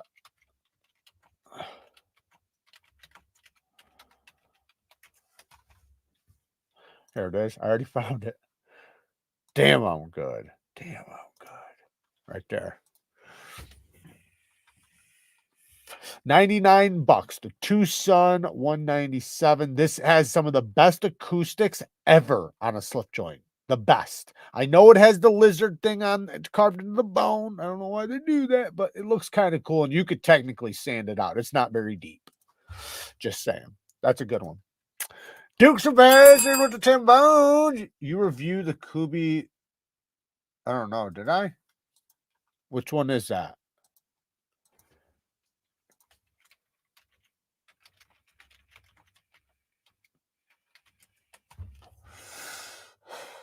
Oh, yeah. I love that knife. That's a great knife. That's an awesome knife. So I'm the first one who fucking started raving about this knife. You guys see that or no? Yeah. So this thing is dope. It comes in, look at all these different colors. Every color. I've got like 2 or 3 of them right now. I think I have another one on the way right now. Honestly, I think I have. Yeah, I'm pretty sure I do. But it's like it's kind of like a pair of 3 kind of. It's small, it's compact, but damn it, is it slicey. It's got a nice thin blade, great action. The tip is super fine. This is a utility cutter.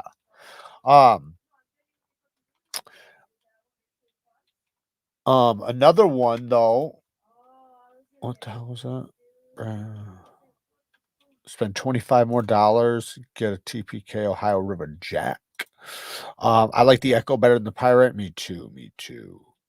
I have that Tucson knife. It is sweet. Yeah, there's another one. I didn't think about that one. You're right. The Hedgehog from QSP. That's another good one. You're right. Yeah, I don't know about those. Case I know about, but I haven't tried the Rose Crafts. So I've only tried some of their stuff at the Blade Show, but that was like last year or the year before, and they were just starting off. They were prototypes. They were rough, but that was prototype, so I'm not talking shit. And if you're saying they make good slip joints, then hey, I believe you. I just haven't tried them. But guys, I'm gonna get out of here. I'm gonna hit the sack. I've been working on that video that I posted today for 4 days, and relentlessly. And I did all the testing before that, so I did the testing for like 3-4 days, and then I was still doing testing, but I started filming, and started editing. I filmed that video and edited it 3 times and had to throw everything out and redo it. So I busted my ass on that fucking video. Not saying the results prove that, but I'm saying I had mistakes. I had things that like I didn't like. I had things that I said wrong or just I didn't like the way it was put together. So like the first one, I was like, this video is not good enough. The second one, it was like, I got to do this differently, you know? So it was just like one of those things, you know, where trying to be a perfectionist. So I am hoping to do a lot more higher quality, more in-depth, more testing, more everything videos packed with information. I do want to continue to do those. They are a lot harder to do. They do take a lot more time, but I do like doing them. I enjoy doing them and it pays off. I feel better about my videos after. So I want to continue to do that. Not saying I won't do, you know, regular first impressions, knife reviews, fast fives and all that stuff, but I want to do some more in-depth stuff. And then yeah, guys, work hard, stay tough. Until next time, peace.